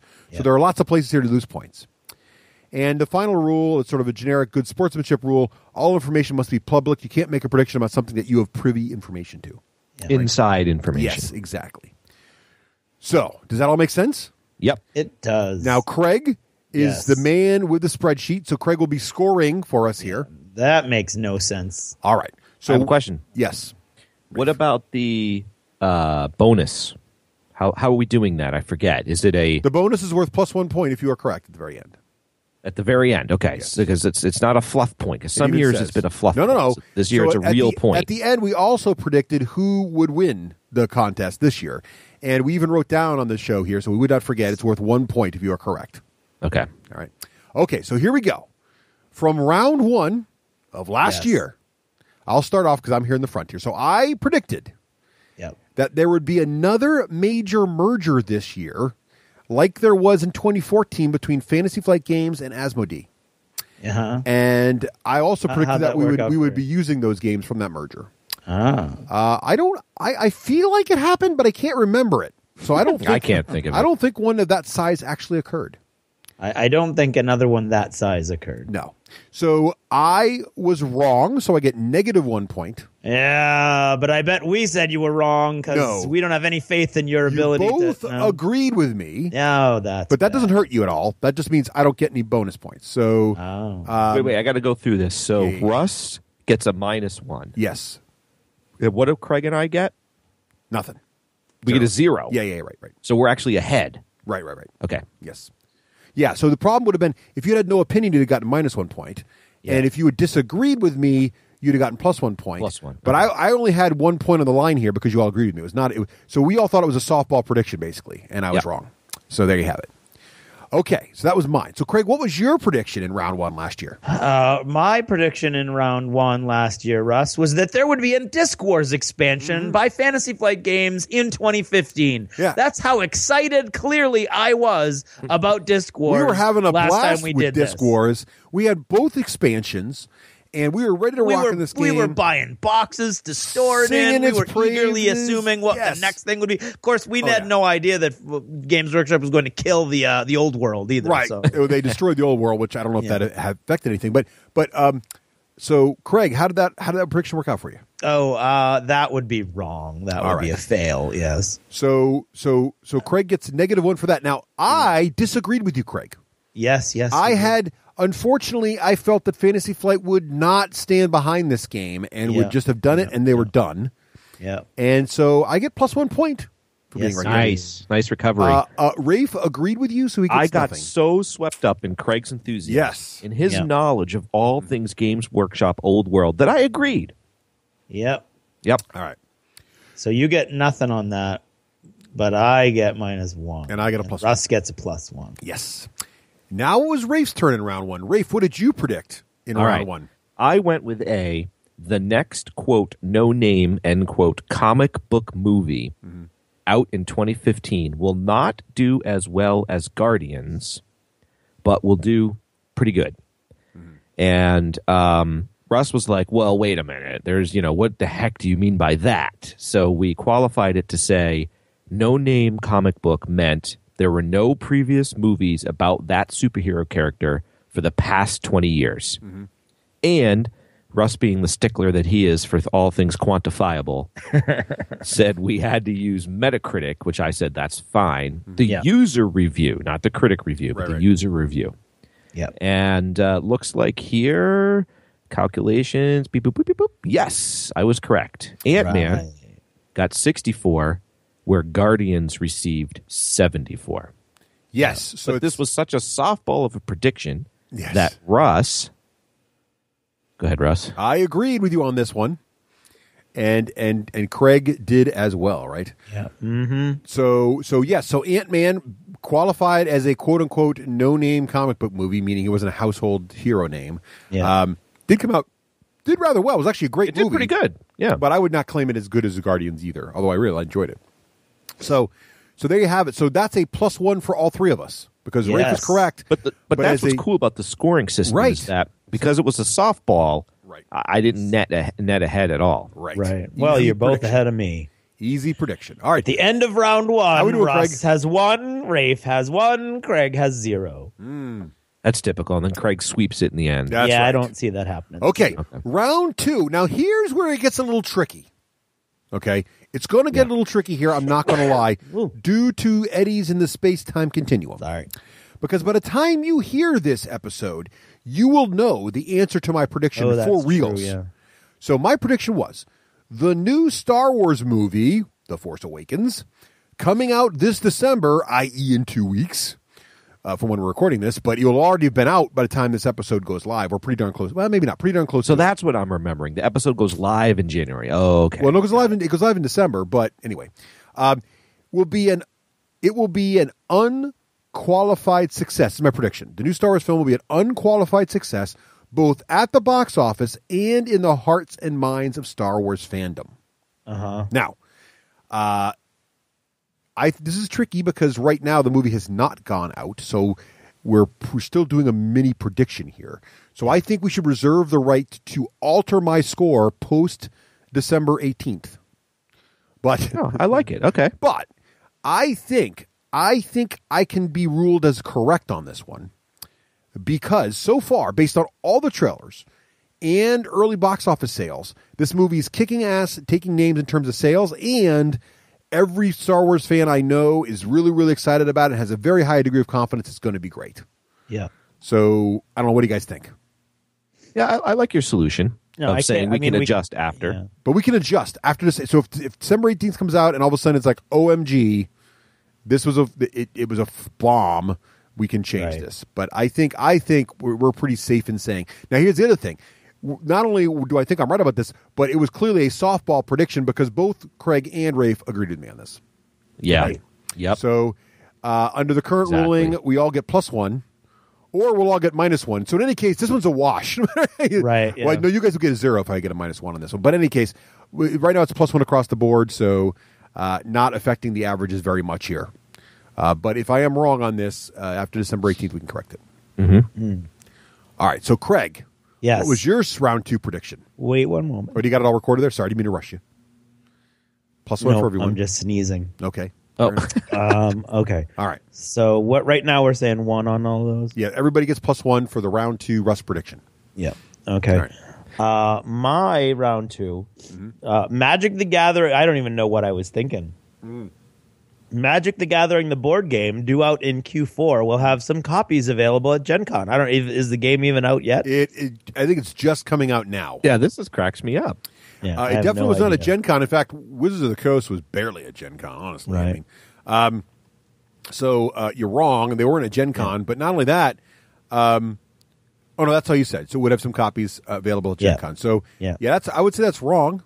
Yeah, me too. So that's a -1 for you. Now the good news for Raef and I, we both disagreed with you. Yeah.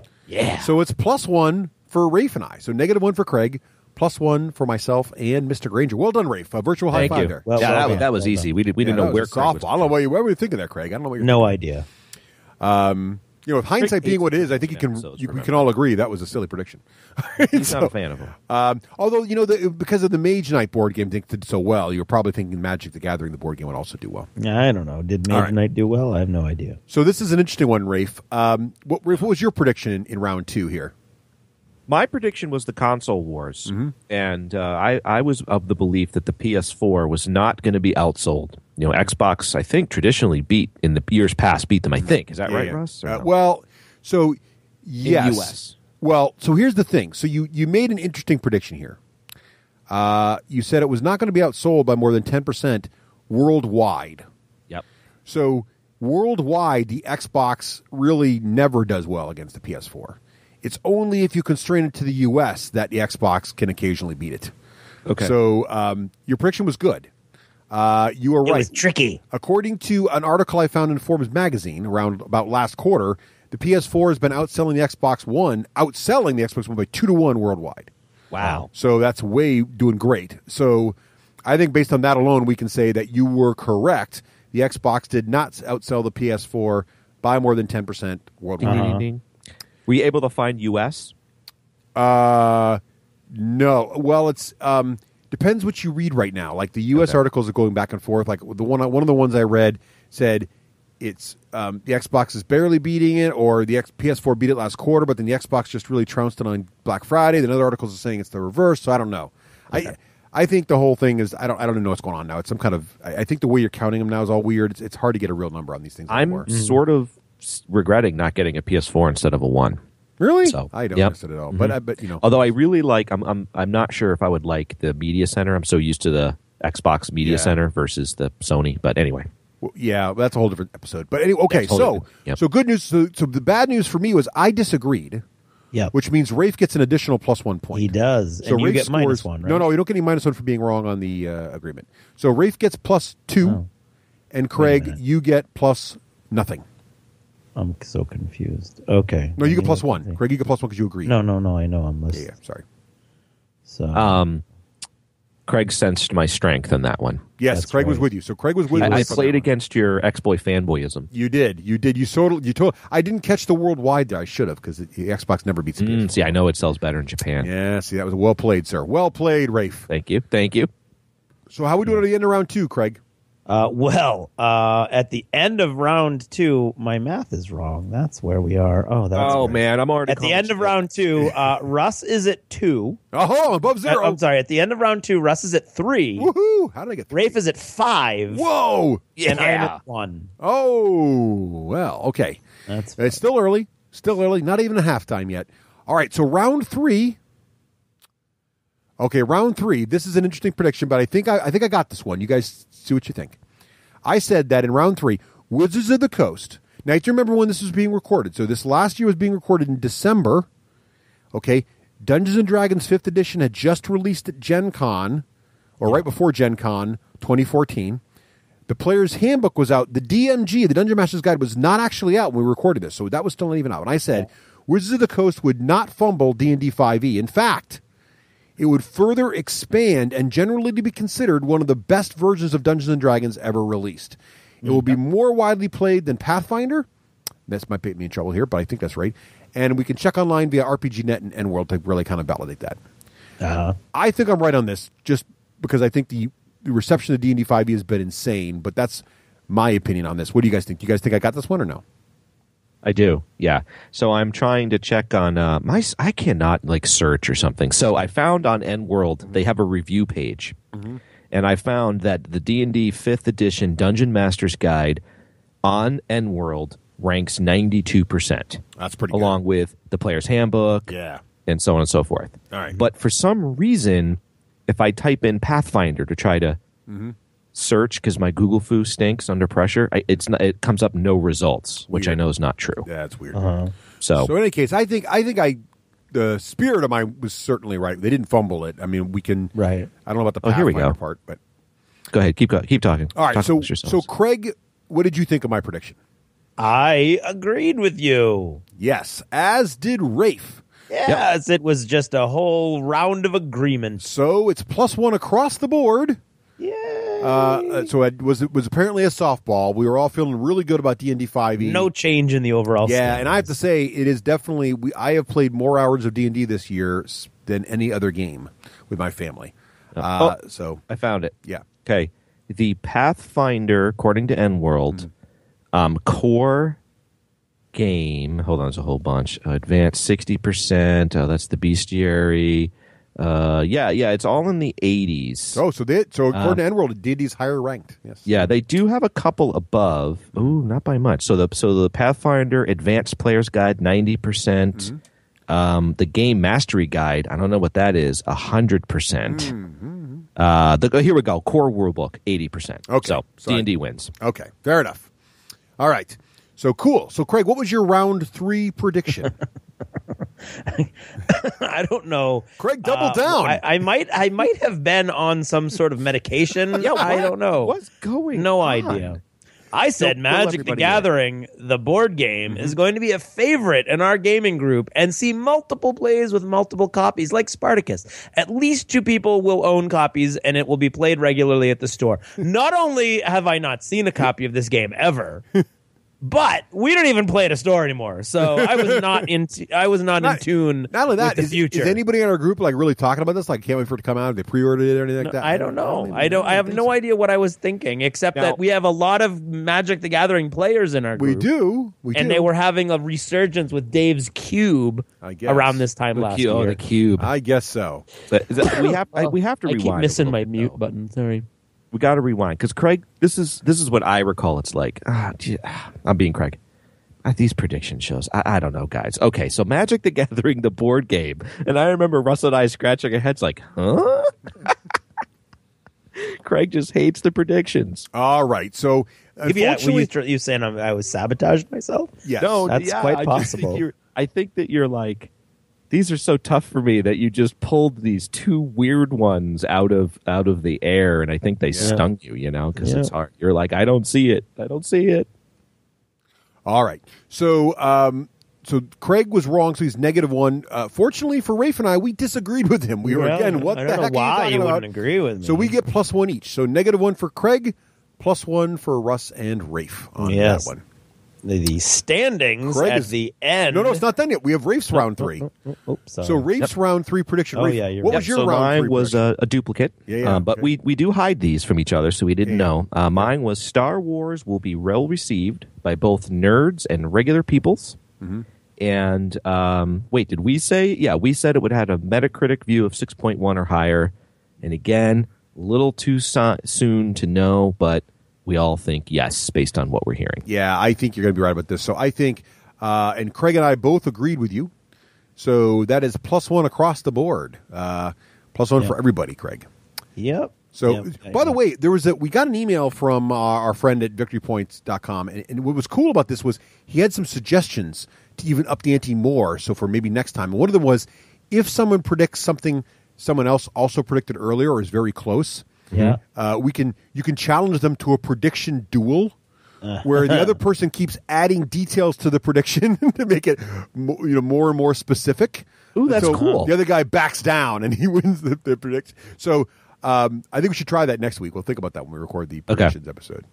I thought that was kind of a neat idea. Yeah, because funny you should say that, because in round 4... Wait. But Craig, where are we at the end of round 3, Craig? At the end of round 3, Russ has 6. Rafe has 8. Whoa, Rafe! And Craig apparently has 2. Whoa. According to math. Does that sound right? Okay. I guess that sounds right. Okay. Round Rafe 4. had that one where you disagreed with him. Yeah, so we haven't Gave him 2 points. Rafe had the challenging one. So round 4 looks like he picked up at 1 point. You both did 1 point across the board. Yeah, so let's do it. Right. Okay, so that's 1. Yep, that's 2, Correct. and that's Now it's 3. saying So radio. you are at 6. Okay. And Rafe is at 1, 2, 3, 4, 5, 6, 7, 8. Okay. And I am at -1, 0, 1, 0, 1, 2, -1, 2. All right. So the ref has checked the replay footage, and Craig is indeed at only 2. Okay, good. Yep, Moving on. yep, All right. Round 4. I had a prediction that was sort of like Rafe's, and this would have been another good spot for the challenge here. I said, based on the success in 2014 of Q4, which was the first quarter that Xbox outsold the PS4, it will continue to be the #1 selling console throughout 2015. But I was wrong, as we talked about earlier. The good news for me is that both Craig and Rafe agreed with me, which means all three of us, well, you guys get nothing, and I get -1. Right. So that's okay. Yep. All right. See, I was hedging my bets, but in a smart way. Yes, you were. Yeah, I don't get. Yeah, exactly. We had 2 opposing predictions. Yeah. And I don't get it. Okay. Weird. It's bizarre. So, Craig, you are up, sir, with your next round 4 prediction. With my round 4 prediction, Terminator Genesis miniatures game will have no traction locally and not be played at Myriad once. Okay. That would be correct. Other than the fact that one of its human models looks exactly like me.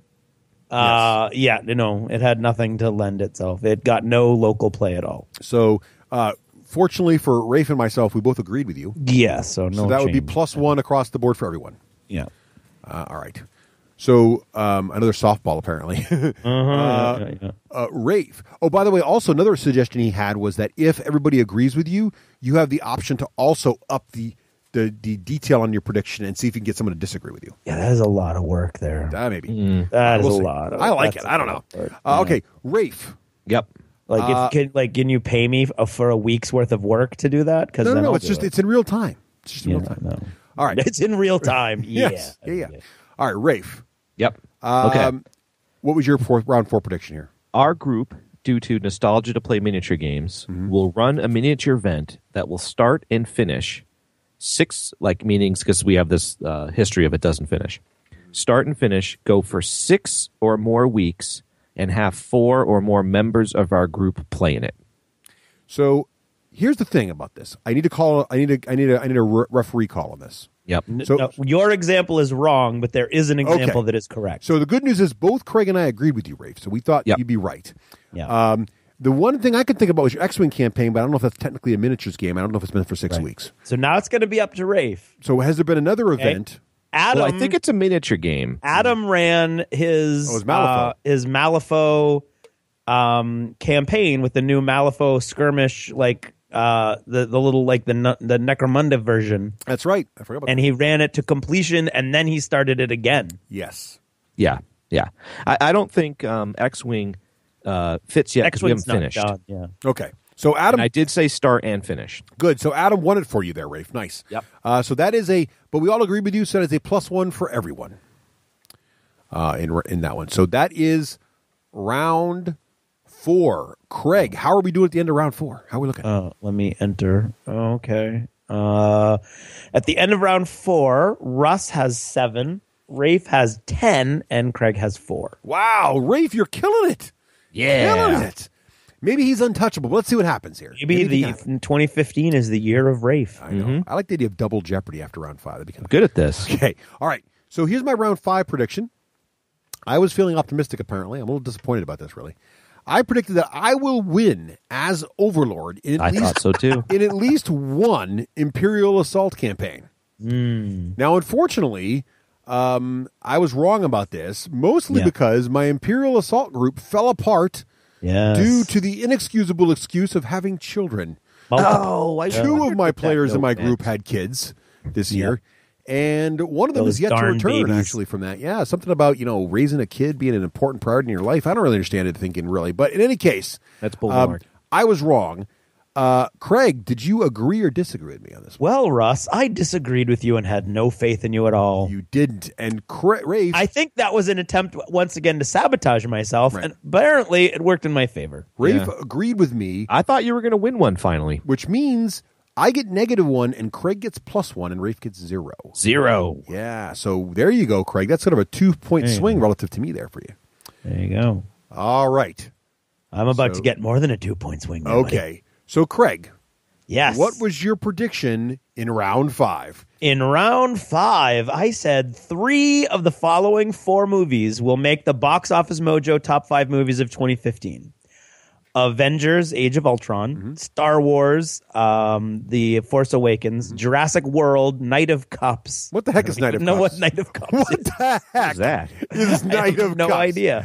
I mean, I've never even heard of it before. Well, clearly I had. But Rafe, Knight anyway. of Cups. Well, I'm going to call. I'm going to. Oh, you know what? Yeah, I think I threw that in I'm totally calling randomly. brilliance. I thought I was. You were This is what I fooling did. us. I gamed the two of you. And it worked. You did. You picked a movie that we knew would fail.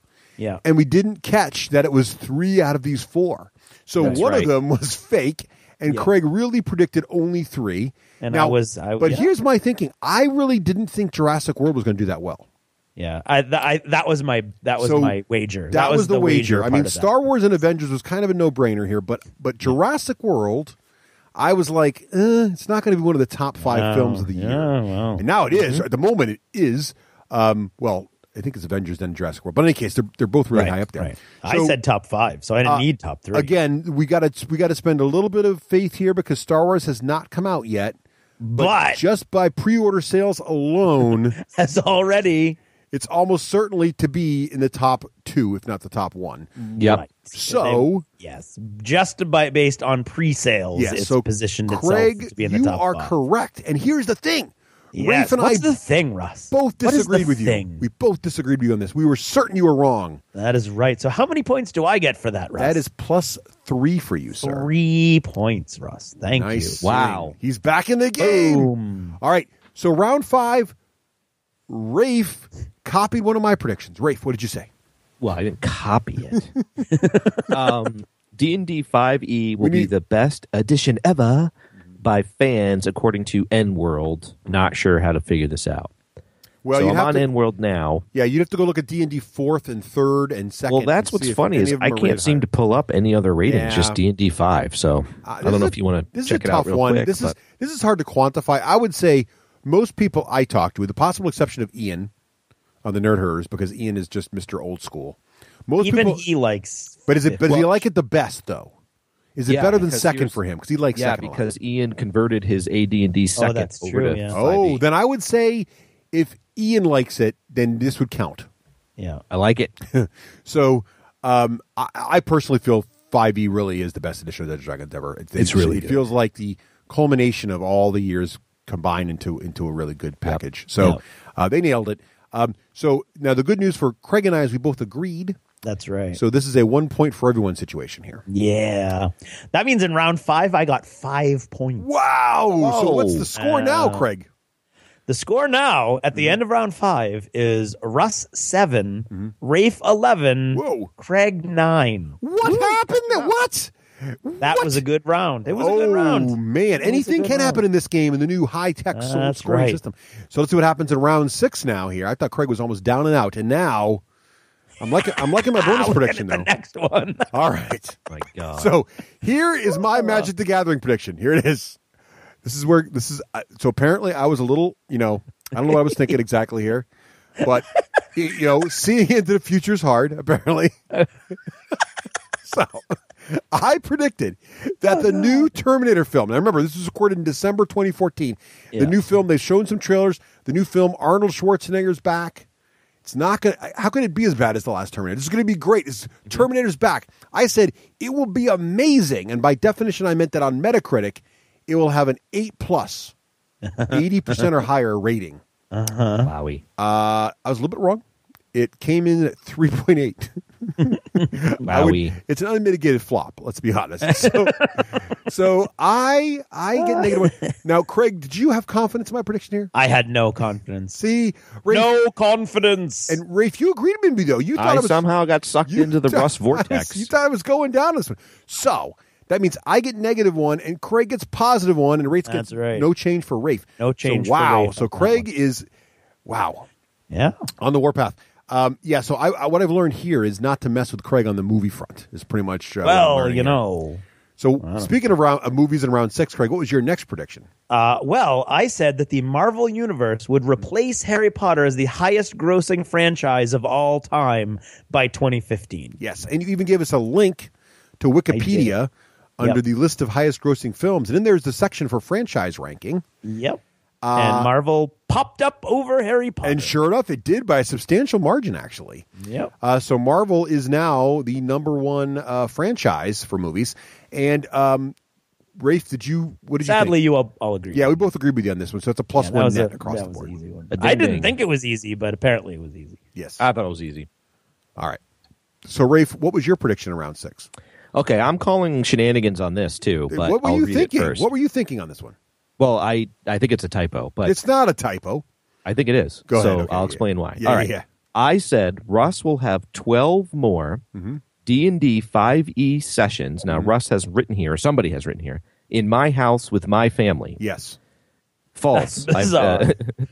So I think that's a typo. Was that like a hope? No, because why would I disagree with you? No, it's supposed to be within Russ's house with his family. No.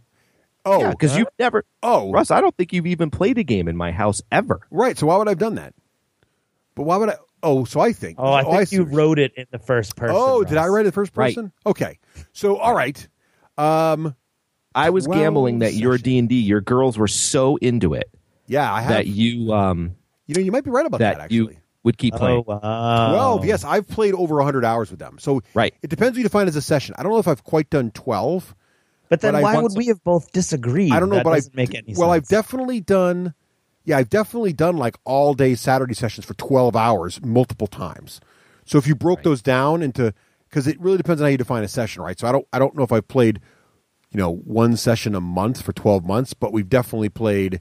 Well, maybe that's why that would explain. Well, why you guys I bet it's been at least 12. I would say that's true. I played in my house with my family. I've done that. Sometimes I played in my brother's house with his family, though, so I don't know if that counts. And I did play once camping. All right, here, let me be remembering so there's no shenanigans. Yes. Okay. What I'm about to say goes in your guys' favor, believe it or not. All right. I specifically think I remember not counting John as counting. I was trying to go for a real tight prediction here. Russ had to play. Oh, then I've not done 12 separate just sessions. with his family. Just with my girls his only. House with his family. Then you're wrong. So if Russ played one 8-hour session, that's only one session. Then you're wrong. Yeah, because I've played a lot of sessions, but most of them include my niece, nephew, and brother.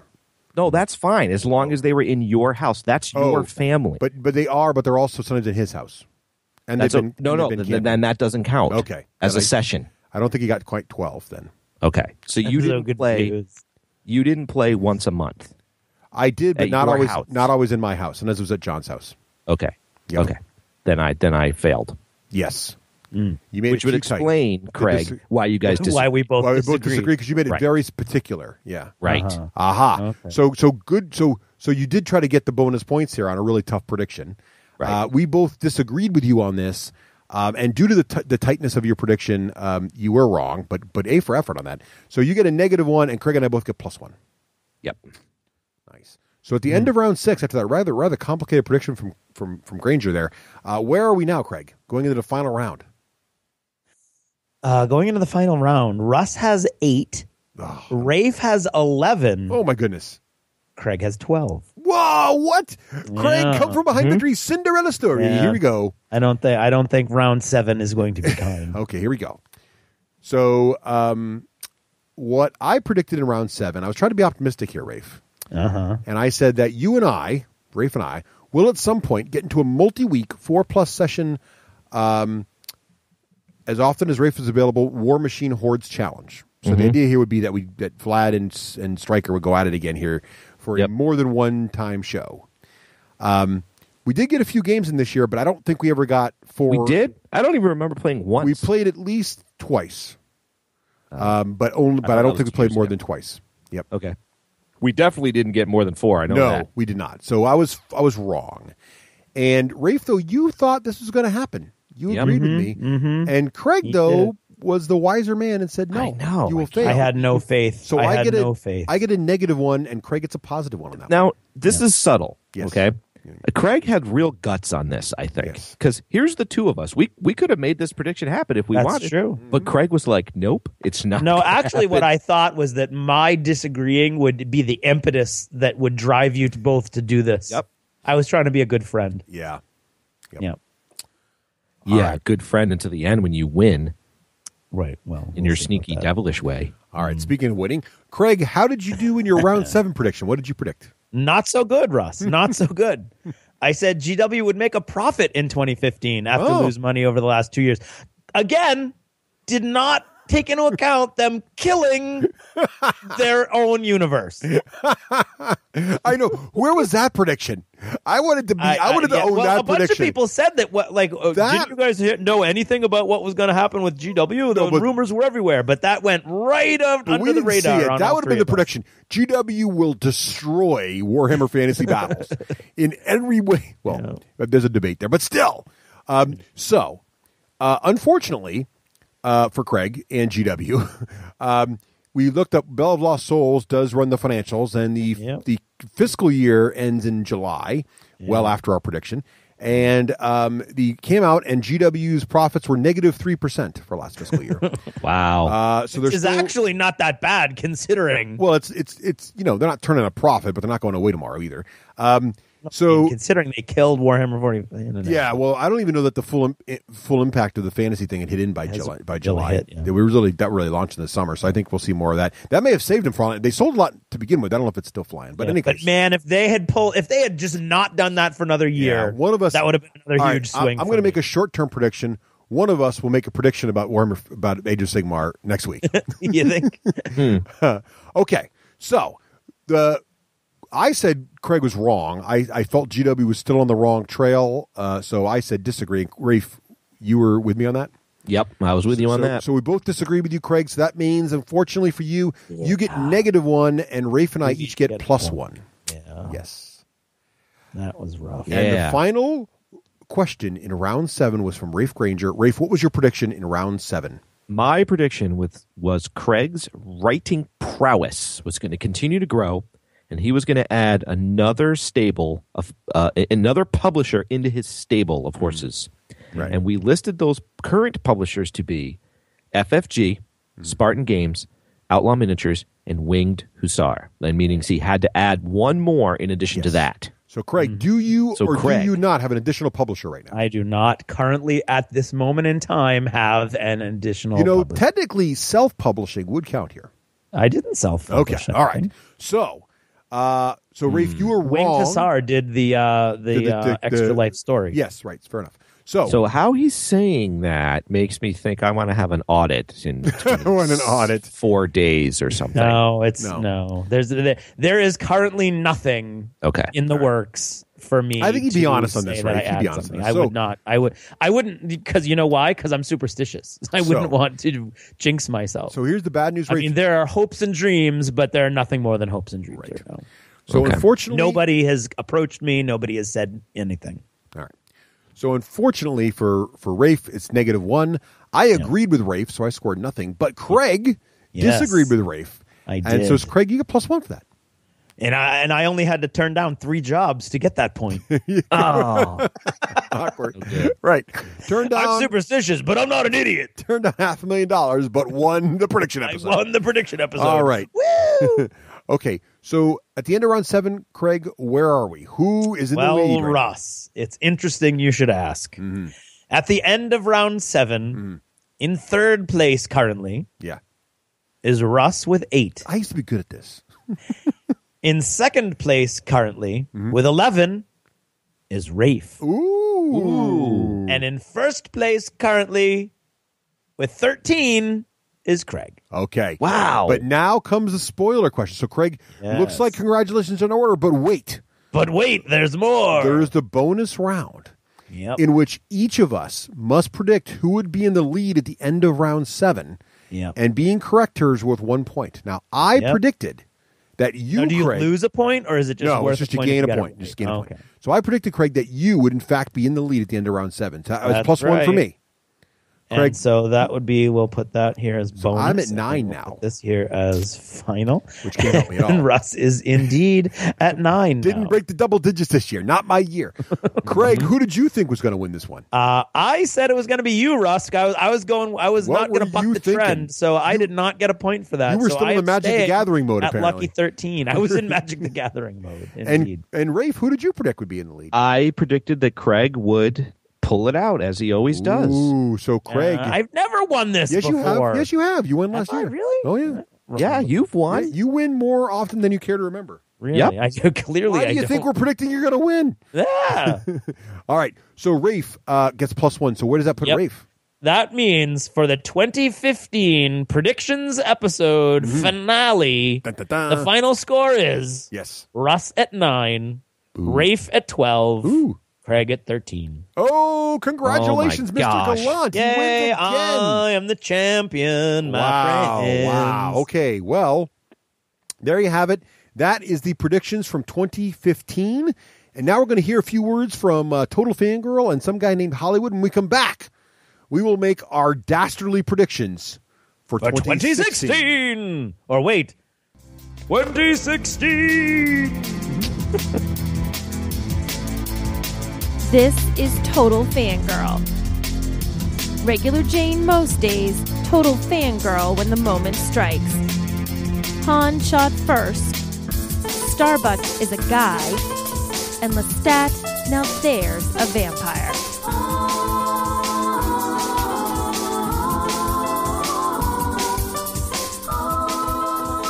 Hey everyone, this is Nicole, your Total Fangirl. You can follow me on Twitter at Nicole Wakeland and check out my blog, TotalFangirl.com.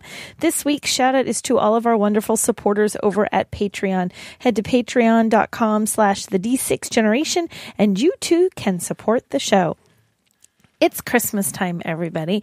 I'm not sure exactly when this episode is going to air because that's all Russ is doing. But still, it is Christmas time, which means that all the Christmassy things are everywhere. Like if you go to the store, all you're going to see is Christmassy stuff. All the foods have become Christmasified, which means there's lots of mint things and there's lots of sweet, wonderful chocolates and all the kind of Christmassy food that you want. And things are shaped like Christmas trees. All the things that can be shaped like Christmas trees that you could eat are in fact shaped like Christmas trees.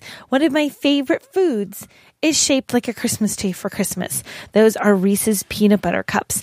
But if you happen to buy a Reese's peanut butter cup that's shaped like a festive tree, you will find that when you open the package, it kind of sort of looks like a blob peanut butter covered in chocolate with maybe kind of sort of a thing that might be considered a stem at the bottom. It's really pretty ridiculous looking. So poor Reese's was taking some flack for the fact that their Christmas trees were not very Christmas tree-ish. So they had the most fantastic response ever. And if you're on Twitter, you need to go check out their Twitter feed. It's Reese's PB Cups. And in it, you will see that what they decided to do was to claim that, it's not fair to pick on the trees. And they came up with a hashtag called All Trees Are Beautiful. And the idea that we should embrace all the Reese's peanut butter cups, no matter what they shape, and that all trees are wonderful. And one of their tweets says, our trees are unique, kind of like real ones. They're also delicious, unlike real ones. Hashtag all trees are beautiful. It's a really kind of funny comeback to something when people were picking on them, because people were taking pictures and showing just how ridiculous these look. These look nothing like a tree. I could manage a better peanut butter shaped tree if I just tried to mold one in my kitchen. So they were really ridiculous. But props to the Reese's folks for coming up with a fantastic response. And they even have they've come up even more creative, and they've done these little diagrams, little pictures, and it shows like a tree, Reese's Peanut Butter Cup, pulling a sleigh of tree, Reese's Peanut Butter Cup, saying they just look just like their father. So it's really kind of cute. So I thought, as everyone is celebrating Christmas, and as you're out there and you're buying your Christmassy nibbles to eat, if you happen to like peanut butter cups, and if you don't, what is wrong with you? Because they're right up there with bacon as a gift from the gods. If you choose to purchase the Reese's Peanut Butter Cup Christmas trees, when you open up your package and what you have in front of you looks nothing like a Christmas tree, just remember, it's still tasty chocolate and it's still tasty peanut butter. And check out their Twitter feed for a little fun. That's all I got for you. Hope everyone has a wonderful Merry Christmas, and we'll see you next time.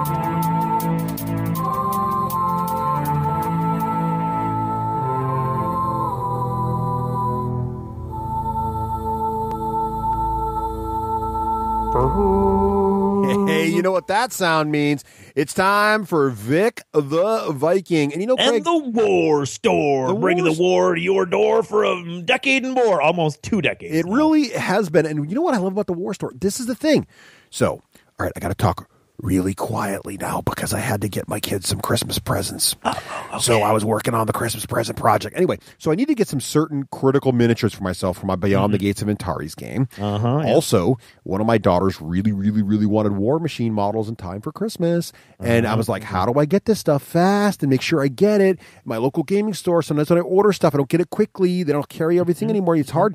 Gaming stores don't carry the miniature depth anymore because there's so many SKUs. It's so complicated to do. Yeah. The War Store, got it. Bounced right over there, found everything I needed. They had everything I needed in stock. I ordered it, right? I ordered it. I'm nervous. I'm like, I got to get this by Christmas. I got to get this for Christmas. I order it. Within 5 minutes, I get an email from the War Store, signed by Neil, the owner. Hey, guys, Russ, I got your email. And this isn't because he doesn't know this order's from the D6 generation. I mean, he might remember my name, but really, it's just, this is the service they provide everyone. I get the email. Boom, got your order. Within a half an hour, boom, double checked. One of the items is in backward. I'm like, oh no, because there's a slight chance. Boom, another hour later, I found everything's been got. We got it. We just got the shipment in. All your stuff's in. We're shipping it out tomorrow to you. Boom, got shipped out tomorrow. I got the order inside of 4 days from when I made it. It's in my possession, ready to go for Christmas. That's the kind of service. And anything you need. And some of this stuff wasn't the new hotness. Some of this is older miniatures that's from the line that's been around forever. Some of it's the new hotness, and you can just make sure you get everything you need real quick and easy right from the War Store. It's incredible. And in fact, they have just added something new that listeners will be familiar with. You can now get your Guild Ball models from the War Store as well. Guild Ball, Gates of Antares is there. Board games too, like a lot of the hotness from Plaid Hat Game, like Tail Feathers is there. All the Spartan game stuff. Pretty much everything we talk about, you can find at the War Store. They've got it. Head on over to thewarstore.com.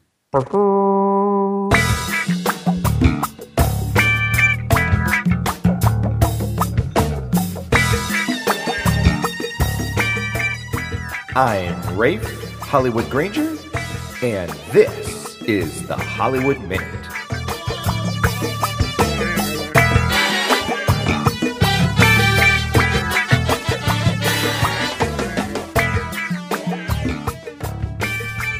Welcome to the episodic, melodramatic, apeliostic Hollywood Minute.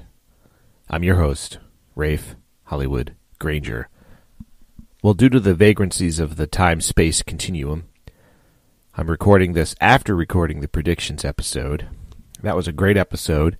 Also just got off watching Back to the Future 2, and that was fun. So I've got a lot of time travel and such on my mind. Looking back over the past year, I miss playing an MMO. So had fun playing Dragon Age Inquisition. Still haven't finished it yet. Look to get back to that after finishing Fallout. And, I just missed that MMO time that I used to have.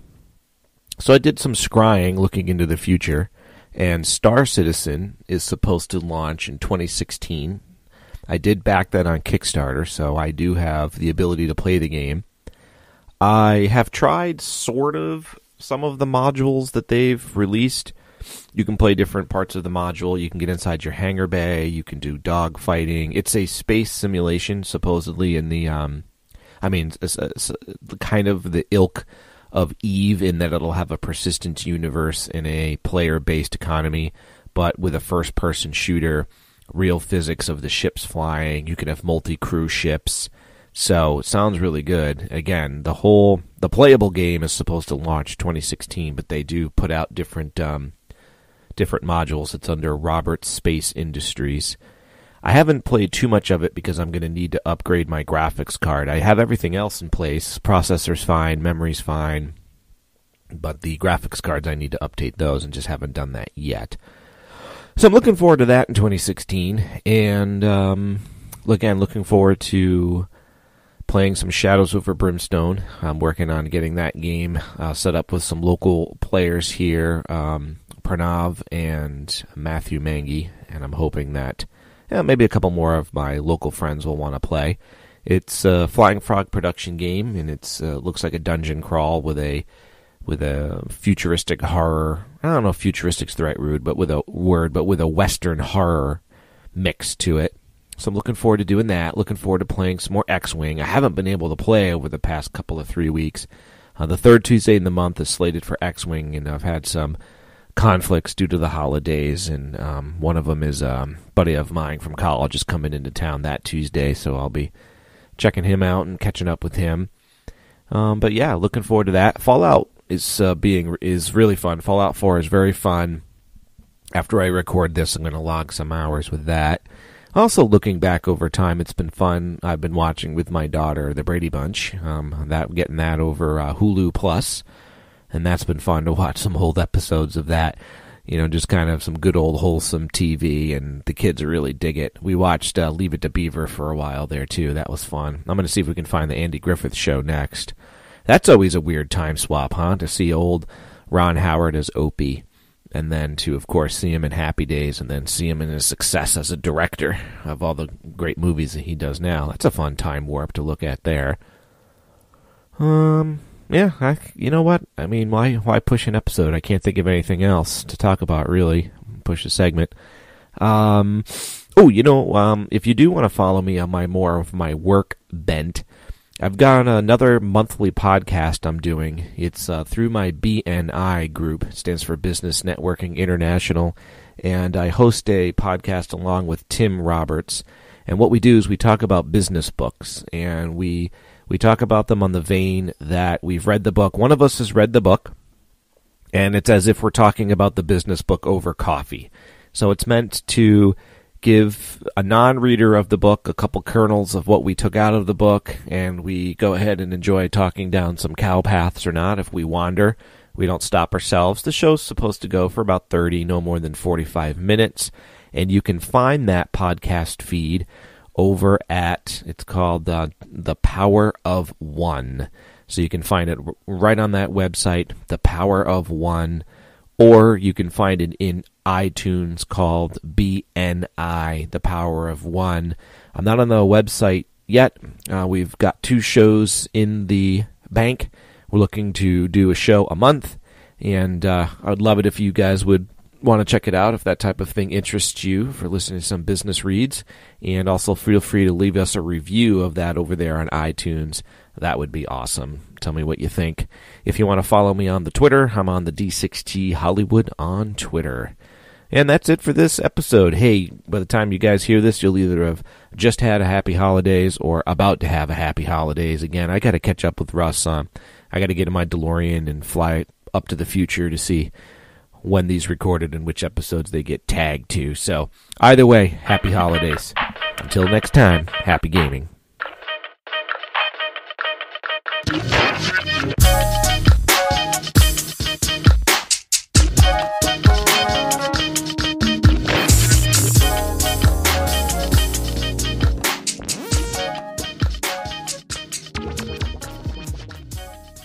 This is the Dice Tower Network at dicetowernetwork.com.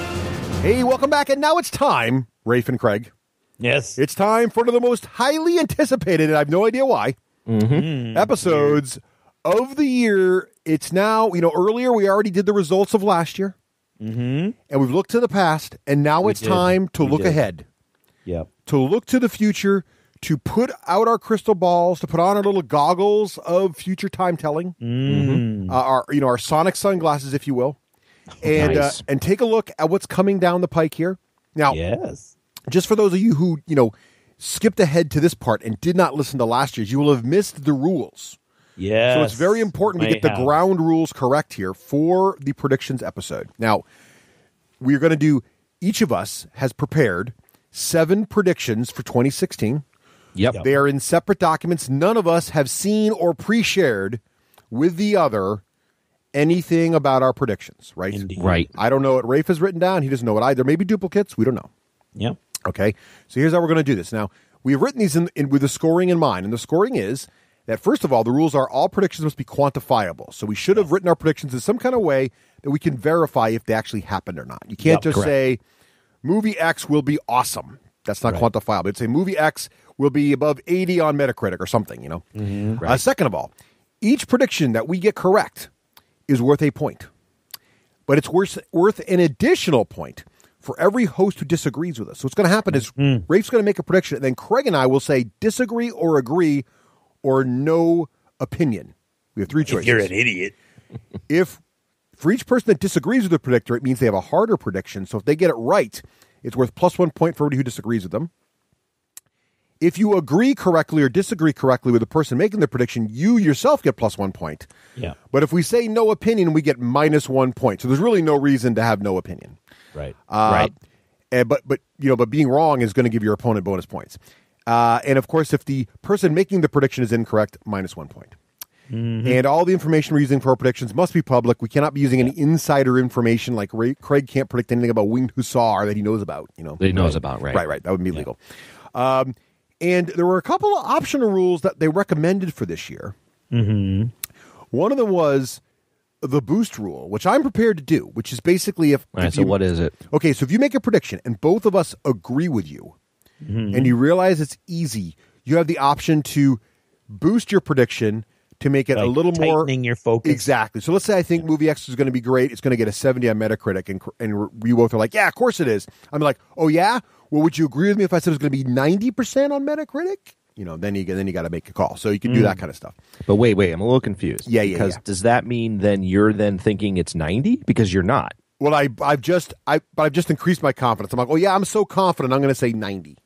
Yeah. Because if we all agree with me, I'm getting. There's no impact on the scoring, right? I've really not done anything. So I want to raising the stakes. I'm raising the stakes. I get that part, but I was kind of thinking it through. So let's say you say 70, and Craig and I agree, and you go, I'm going to boost it. Now I think it's going to do better than 80. Yeah. And then Craig and I fall off. Yeah. You're stuck with the 80. I'm stuck with the 80. Yes. Yeah. I've increased my ante. So if you're then wrong, then you get no points. I get a -1. Yeah. You would get a negative. Yeah. So I've blown it.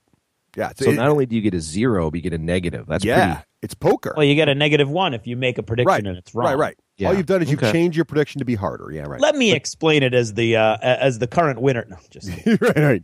Very good. As the crown holder, if you will. That's right. I think it's too much of a swing because the person who then falls off. Well, you don't have to boost it. You don't have to do it. Oh, he doesn't have to boost No, it. he doesn't have to boost it. He can say, nope, I'm going to stick If with you that. see what's about to become a wash, because that'll be a wash if you're right, and you'll fall slightly if you're wrong, and you kind of were conservative when you came up with it in the first place, and you left yourself some room, maybe you want to tighten it up a little. It's a choice. Okay. It's a strategic decision you have to make. Mm-hmm. Okay. Or would that be tactical? Right. And the same can also be true if someone's got a duplicate prediction. So if I later make a prediction that Raef already made, I can make mine even tougher and see if he will disagree with me, because he's obviously going to agree with me. The Force Awakens is going to be the #1 movie of the year. Right. So you can make it even harder because you already know Raef said that, so you're going to go one harder to make it even more challenging. It's going to be the #1 movie of the next 2 years. All right, makes sense? Are we all together on this? Yes. Are we ready? Yep. Okay.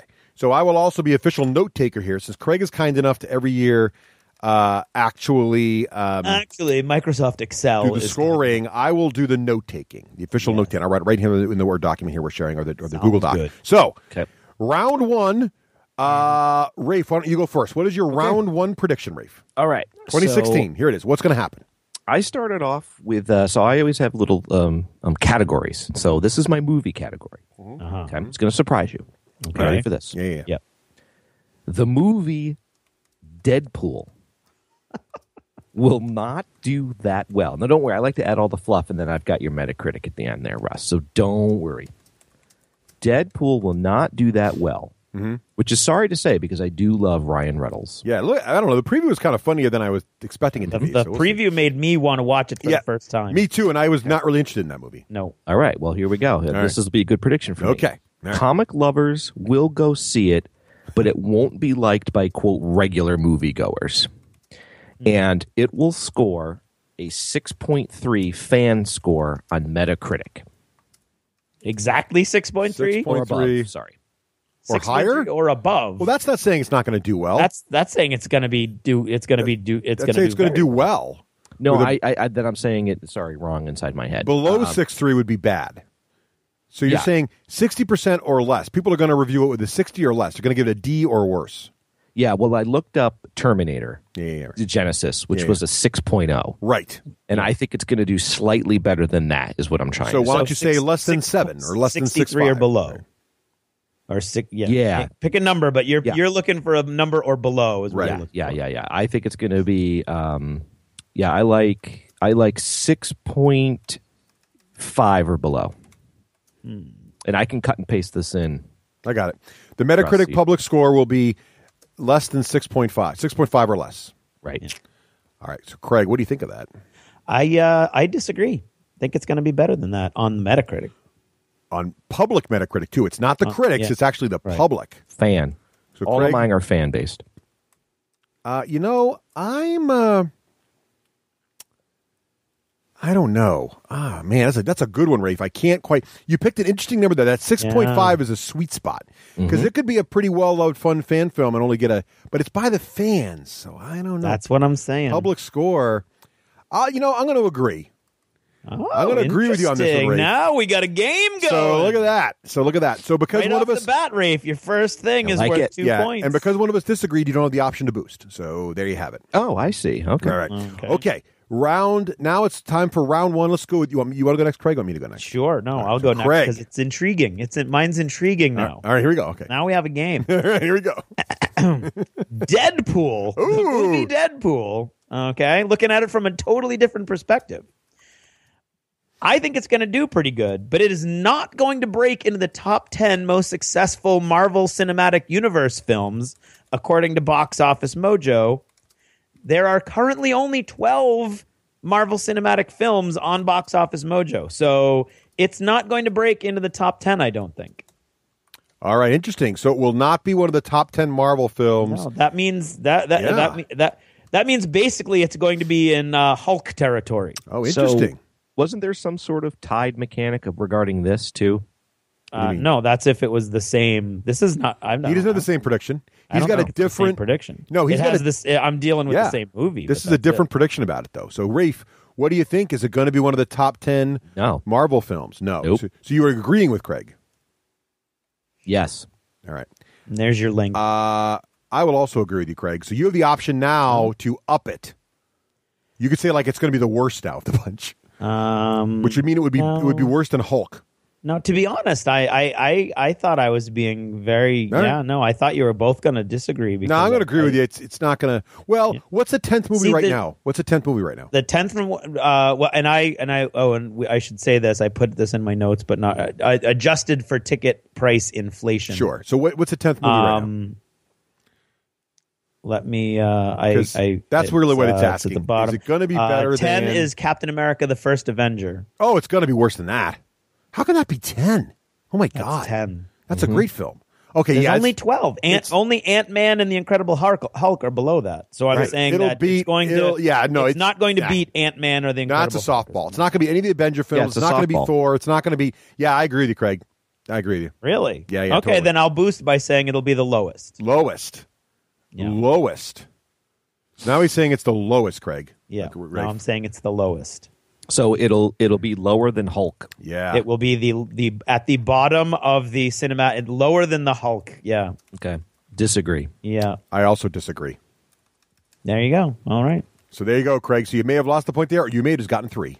That's right. We won't know. I like this boost thing. This is already good. It's pretty cool. I think it's going to be in the top 10. That's the problem. I think it's actually going to be in the top 10. Well, then why would you predict that's this? what your prediction should Well, be. see, no, because I felt pressured. It's peer pressure. I folded. I'll No. disagree to that. No. All right. Here we go. Oh, you'll disagree that it'll be in the top 10? No, you can't go back and change your whole prediction. No, now. I can't. This is done. I agree. It's not. No, That's in the can. I've always been saying it's not going to be in the top 10. That's what I've been saying this whole time. All right. Yeah. No, well, that's what I was saying too, but All right. Well, I wasn't convinced of that. But okay, yeah. All right. So clearly, my head was in a similar place, but not in the movies. I'm going to superhero shows on television. Oh, okay. All right. Are you ready for this? Yes. And I have a boost ready for this, depending on what you guys do. Yeah, I have boosts for most of them. Here's the softball. Ready? Yeah. Yep. Okay. The softball is... Oh, I just lost my document. Hang on, I'm bringing it back. Oh, that's happened to me. The softball is Jessica Jones will, in fact, get a second season. It has not been renewed at this time. Yeah. And Jessica Jones will, in fact, be renewed for a second season. Yeah. Why don't you just go right into the boost, my friend? Well, Craig, Rafe, do you agree with me on that? Because if he doesn't, I can't... Yeah, I agree. All right. Ready? The boost. Now, this one you have to think about. And the show that has not even been released yet, the show that is going to be premiering this coming January, the DC show, whole different thing, called Legends of the Future, will do well, and it will be renewed for a second season. It hasn't even aired an episode, and I'm predicting that. That's on the CW? Yes. Also, yeah, they've got an audience now. Yes. So I would agree there also. But that's a totally different... Doesn't matter. You're saying both of those things. Both those things will happen on this one prediction. Yeah. No, I would still agree. Yeah, I still agree, but I think your boost is good. Like, it made me pause. So... All right. That's all I've got. Good boost, but Are you both agreeing with me? I don't feel like it was a boost. I feel like you just added an additional... Sure. I mean, it is boosting because you're keeping the original, but it just added a second prediction on. All right. Yeah, but he made it harder on himself. Now I'll boost it again. Can I boost it again? Yeah, I think you can. Why not. I'm going to say Jessica Jones. Agreed again. Jessica Jones will get a third season. We won't know that. We won't. Time That's next not year. measurable. It will be because you just pulled a Rafe. No, it will be because it'll do so well. They'll renew it again. You mean? Yeah, but they only renew Game of Thrones until recently. They only renewed Game of Thrones one season of the next. But wait, what he's saying, which does make his prediction really hard. Yeah. Is next year in 2016 we will know that yes. then I would disagree with The that. second season. The second season will already have aired by December of next year, and they will have already renewed it for a third. Yep. Okay, I disagree. Disagree. There we go. And I still got Legends of the Future in there as well. So this is definitely that's right. So that's pretty tight. So there we go. See, no softballs anymore, people. This is what we get when the Victory Points guys are on us here for making this game harder. Okay, round 2. There's round 1 in the can. All about Marvel and about superheroes and movies and TV shows. Round 2, back to you, Rafe. What is your round 2 prediction? All right, so you guys realize that these things just come to me. I can't help it. You can't spite the muse. I can't. Right. Right now, Ross Watson is sweating. But Ross, you can relax. There are no predictions involving Ross. Okay. Oh, good. Good. Sticking with movies. Okay. That's right. You guessed it. It's in the category. The movie we're all waiting for. Batman versus Superman. Oh, jeez. Craig liked that. Yeah. Will kill it. Despite comic lovers being meh on Ben Affleck portraying Bruce Wayne. Comic lovers and regulars, moviegoers, will love it, and comic geeks will begrudgingly admit that Ben Affleck kills it as Batman. That all translates to how this is all going to translate into Yep. quantifiable data. It translates to it'll score an 8.2 on the Metacritic fan score or above. And just to give you guys a reference, Guardians scored 8.6. Yeah. Craig, what do you say to that? I disagree. Yeah. I also disagree. No need to boost there, Raef. I like your confidence. I like your confidence. Because it's how it comes to me. Like the numbers come to me too. Craig, what is your round 2 prediction? My round 2 prediction. Now, we are not shy about our feelings about the Age of Sigmar game. No, we're not. Okay, locally, there is nothing. I was but hoping someone would go to Age of Sigmar. I stayed away from it, honestly. I did. However, I didn't have the cojones. I've been talking to some people locally who are actually quite intrigued by it, and they think it's going to do quite well. Have they played it yet? No. Okay. And I also, later on in my predictions, I had to do some research, and I found some information that I found intriguing that I may or may not remember by the time I get down there. When Craig says intriguing, that is code for... Yeah, it's just funny. I think it's funny, and there's a lot of Schadenfreude involved. I don't know. I believe that it will not hurt the GW bottom line, and in fact, profitability for GW will actually go up, meaning it's going to be better than the 3% loss they posted in 2015. Mm-hmm. That's what I believe. I believe GW will do better in 2016 than they have done in 2015, according to the numbers that you can find on Bella Russ, he just needs it to happen, doesn't he? He just loves his GW so much. No, he'll find any way for them to be profitable. Well, this is where I'm on that. So I also believe Age of Sigmar will not hurt the GW bottom line. But despite that, their profits still won't go up because they'll mess it up in other areas. Mm-hmm. So I'm going to have to disagree, since the quantifiable part of that is merely the profits. Now, if there was some sort of way, I don't know, there probably isn't. That no. That's what I'm saying. No, I'm saying I would agree with you if there was a way like Age of Sigmar does super well for GW by Forbes or something. Yeah, about that. Yeah, Forbes cares about GW. Or they write about weird stuff in Forbes sometimes, though. They do go in strange places.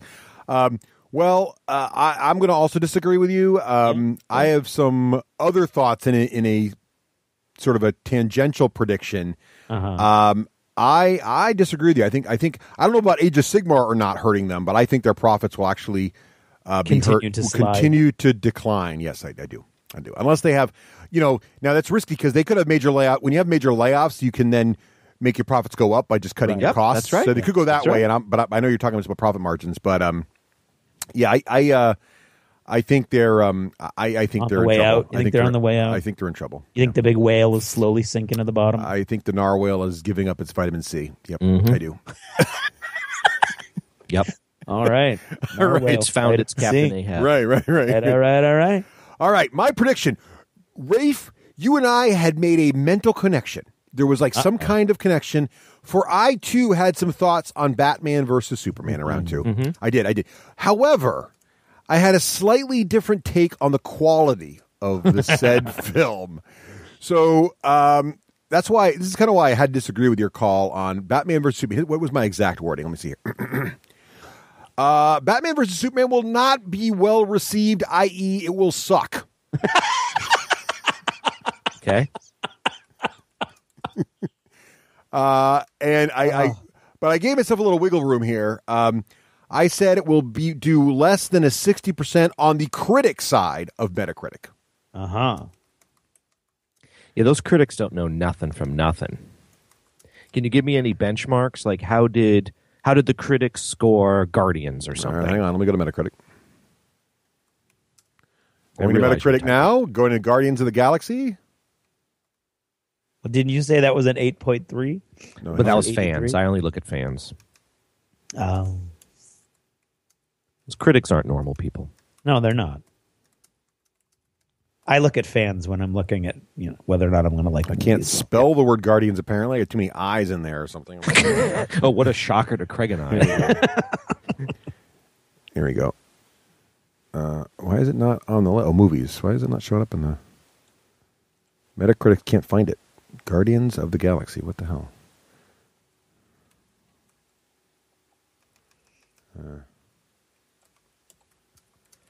Well, sorry, it's great radio here, folks. I'm trying to look it up. Really, 76. Filler. You really 76 with the critics because I was about to say it's 76. Guardians 76 for the Metacritic? critics. Yep.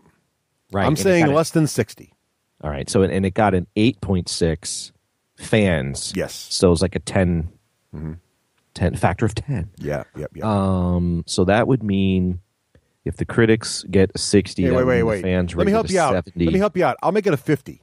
It is less than 50% on what a Terminator Genesis. If Guardians got 76, then I'm going down to 50. Less than 50 by the critics. Which, by the way, if they have categories in Metacritic, so if you're below 50, you're generally negatively received, and if you're below 40, then you're pretty much in flop territory. So I could be persuaded to go down lower, but I'm stopping at 50 at the moment because I thought you liked it, so I thought you'd be okay with this. But I'll go lower if you need me to. This movie's going to not do well. I'm agreeing at 50. Well, then I'm going lower. I'm going down to 40. Really? Yeah, 40. Now it's less than 40 people. So, Craig, the critics rated Terminator Genesis, just to give us a benchmark, at 38. Yeah. And you're saying 40, Russ? Yes, less than 40. 40 or less. But I see. Now you got to ask yourself, is it going to be worse than Terminator Genesis? Terminator Genesis was a hot mess. And it was.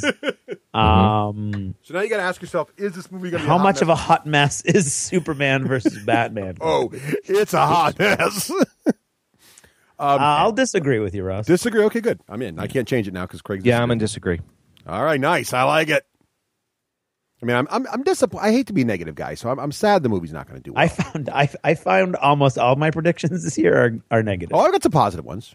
No, I think almost all mine. All right, negative. round 3 is an interesting year already. I think we're getting a lot more disagreement this year. Yeah, this so whole boost thing is going to make it ugly. I'm loving it. I'm loving it. Nicely dish. Every year we just improve it. It just gets a little better, I think.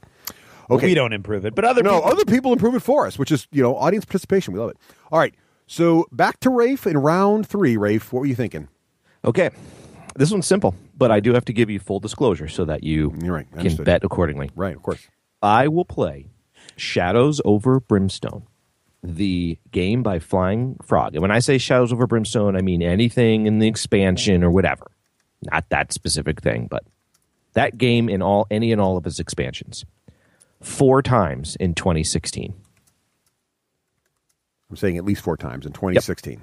Mm-hmm. And here's the kicker. Yes. People locally heard me say I really had a fun time at Extra Life. Mm-hmm. And Pranav, who owns the game, said, "Hey, Raef, do you want to play again?" And I said, yes. Mm-hmm. And you played it at Extra Life? I did not know. Yep.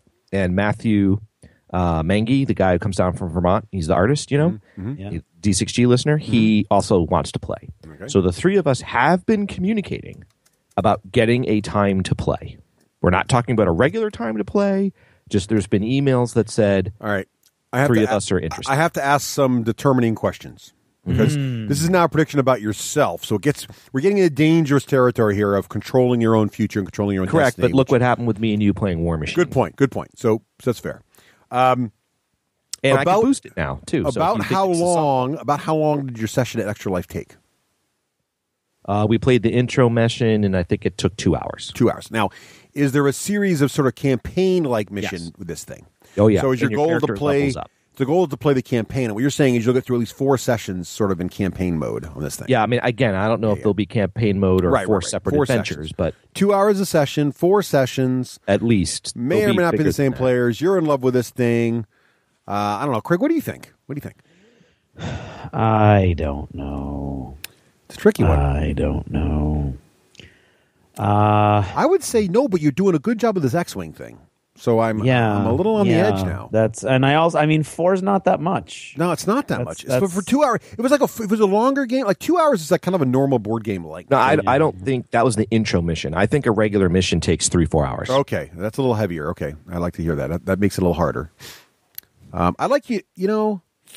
I might Craig, what do you I'm going to think? disagree. Disagree. Oh, see, I I'm was just going going to to... go for it. Right, it's tempting enough, right, Craig? Because I took the whole summer off, and I could get busy. I'm going to blow it agree. off. I think you're going to get hooked into it. I'm going to agree with you on this. No, now you're locked in. Yeah, well, because Craig disagreed. You locked you in. Okay. So now Craig. So that was a good one, Rafe. It was a good self-prediction one. I like that one. All right. Prediction 3. I'm going back to movies. Round 3, movies. Yeah, movie category. There you go. Okay. Quentin Tarantino's newest film, The Hateful Eight, will not beat Reservoir Dogs on some... See, you guys are all Metacritic. I'm Tomato Meter. It's okay. Okay. Will not beat Reservoir Dogs on the Tomato Meter at RottenTomatoes.com for either critics or viewers. Where in both, full disclosure, I believe those are both in the 90s. So Reservoir Dogs. Oh, okay. Reservoir Dogs. Okay. That's easy. I'll look Reservoir I'm not Dogs done is yet. a I'm cheat. not done yet. Sorry. Okay. However, so it's not going to beat Reservoir Dogs, which of course is a classic. Right. So far, you got a softball here. Yeah. Yeah. It will, however, make at least 10 times the money that that Reservoir Dogs made, according to BoxOfficeMojo.com. Softball. Is that adjusted for inflation or no? I don't believe it adjusts for inflation between movies, but if it does, we can do that. I agree.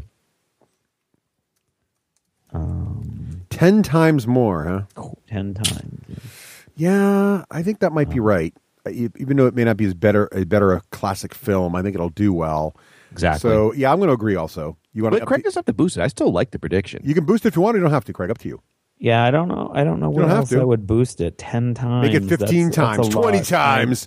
It will make all the money. I'll go 15 times. 15 times. Yep, 15 Rafe, times. does that change your opinion? 15 times. So you have somewhere the gross amount of money Reservoir Dogs. Yeah, yes. Box Office Mojo, he says. Well, it's a Box Office Mojo had it. Yeah. I don't know Box Office Mojo. Yeah, Box Office Mojo is a pretty standard. Yeah, we know. That's a good standard. That worked well for last year's predictions.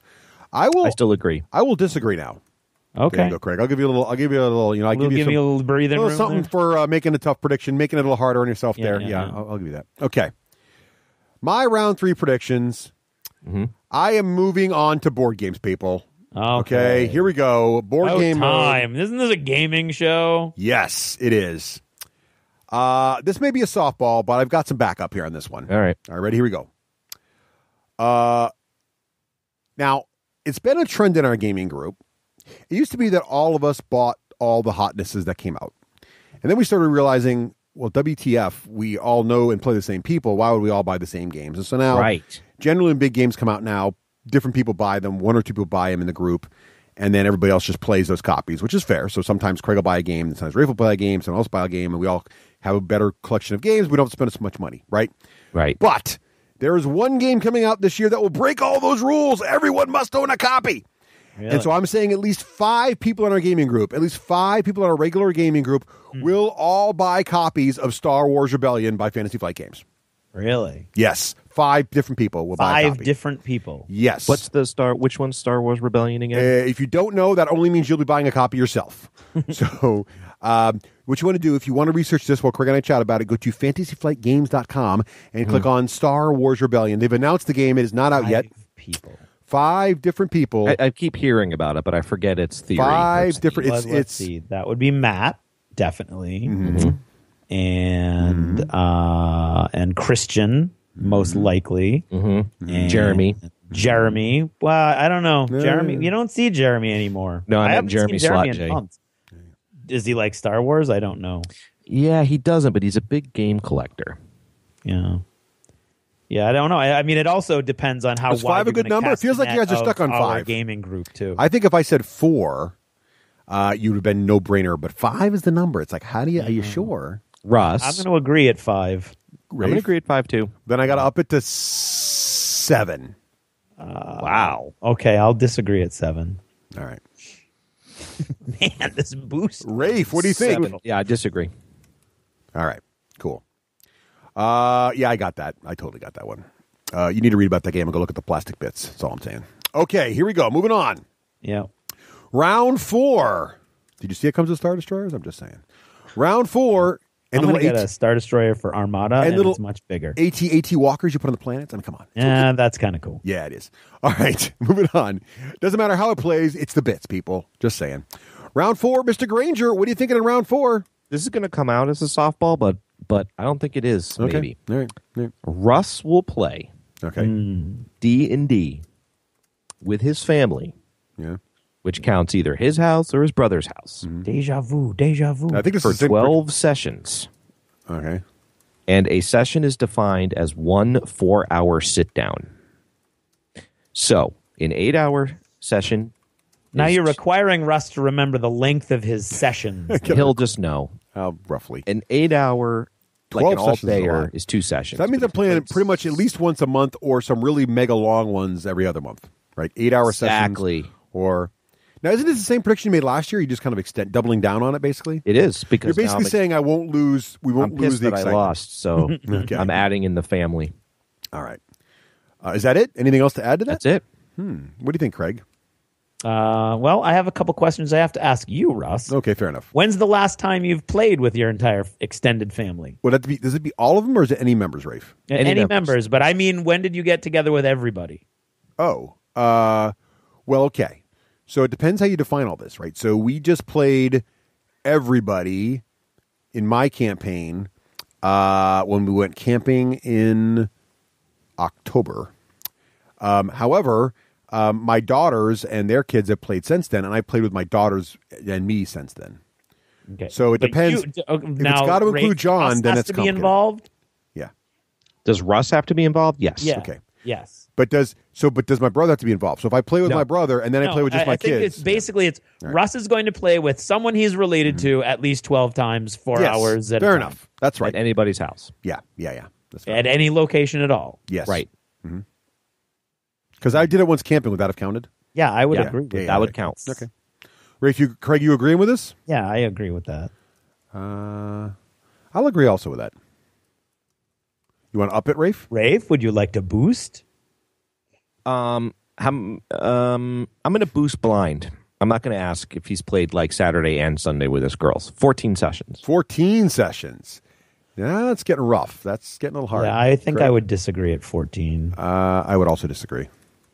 I would like to think I can. I think you hit a sweet spot there, Rafe, as far as getting us to drop out Right, of nice. the running goes. The question would have been, could you have gotten away with 13? Right. I thought But I'm not going to. The problem is that's going to be the question whenever you negotiate. The problem is it's going to be hard. I got to really track it like a lazy now. Although I'm pretty good about going to Board Game Geek and log in that I played. Yeah. All right. Fair enough. Okay. Mr. Gallant, what do you think? Yes. What's up next here? What's your I'm foreground? going back to board games too. All right. Good. Not a single person in our immediate gaming group will purchase a copy of Magic the Gathering, the board game. Talk about pain in the butt, and I'm really annoyed that I lost a point. How about 2 points? Wow, not a single person.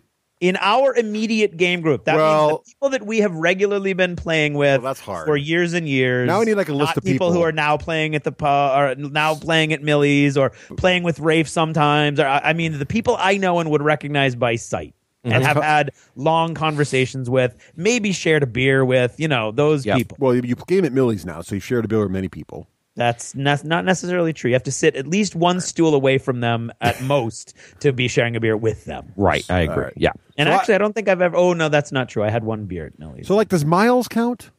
Yes, Miles. Yes, would. he knows Miles. Oh, no! Miles probably already has a copy. Bingo!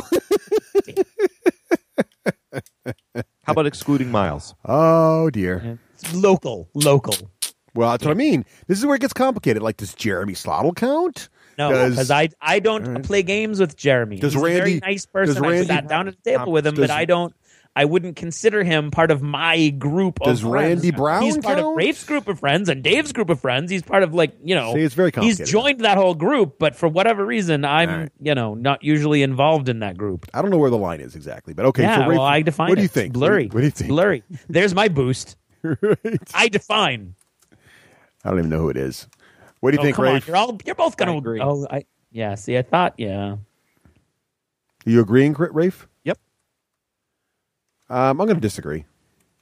Just because you're If Will Urban counts, then it's a disagree.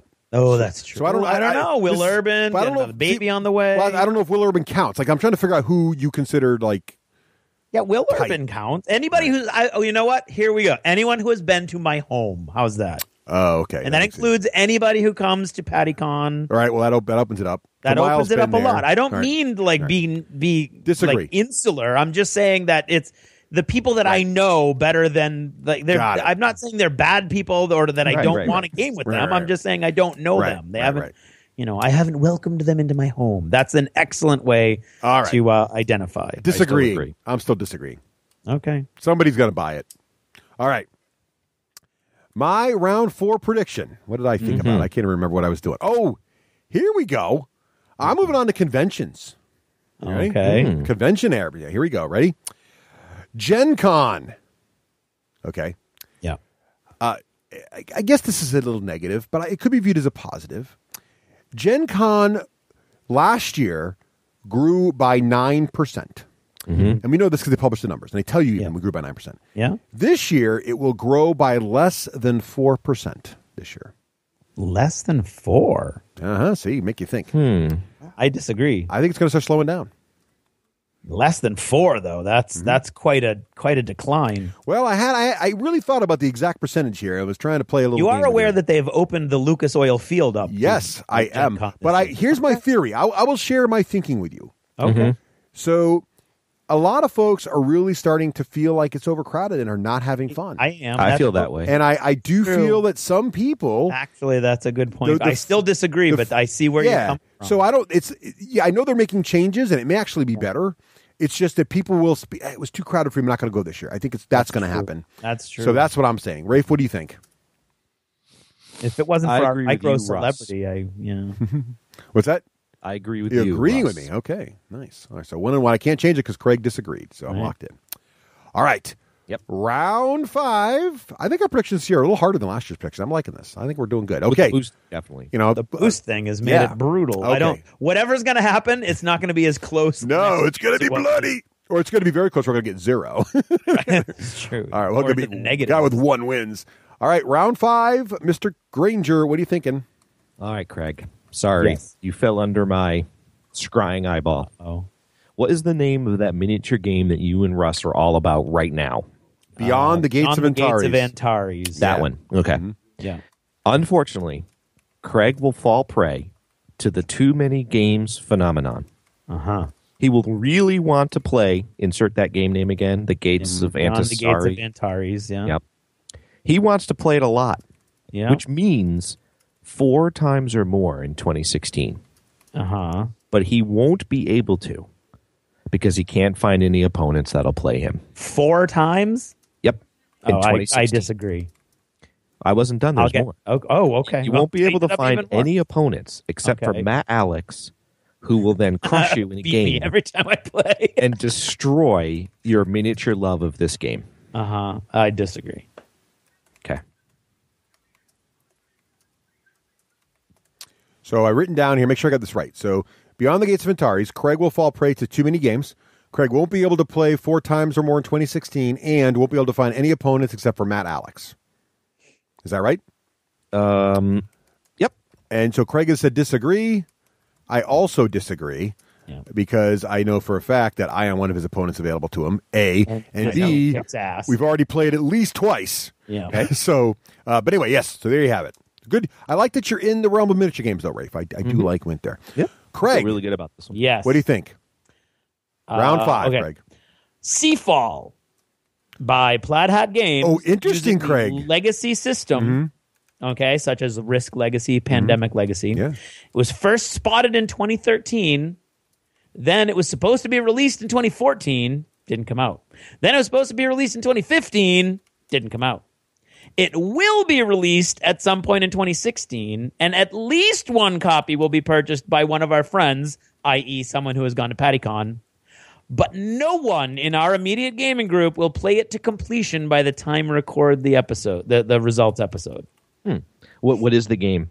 It's a naval Age of Sail conquest and exploration game. Yeah, it's a 4X. Sounds awesome. It's a legacy system game, Rafe, which means that legacy. like Risk Legacy, So you have to play it multiple times. the game board changes and the cards change permanently as you play the game. In this Agreed. game, one of the things is you discover islands and you get to name them. And all that sounds fun. So, Rafe, you're going to agree? Yep. I will disagree. Okay. I have another teaser. I also decided to make a prediction about Seafall. Wow, interesting. Yeah. So we'll talk about that later. All right. Well, maybe it's time for now. Let's see what I was talking about in round 5. It's now. No, I am moving on to video games, Rafe. Oh. Now, Rafe, you're going to like this prediction, okay? Because I don't generally like to make predictions about us. But I am going to make an exception for this prediction. Uh-oh. Are you ready? Interesting.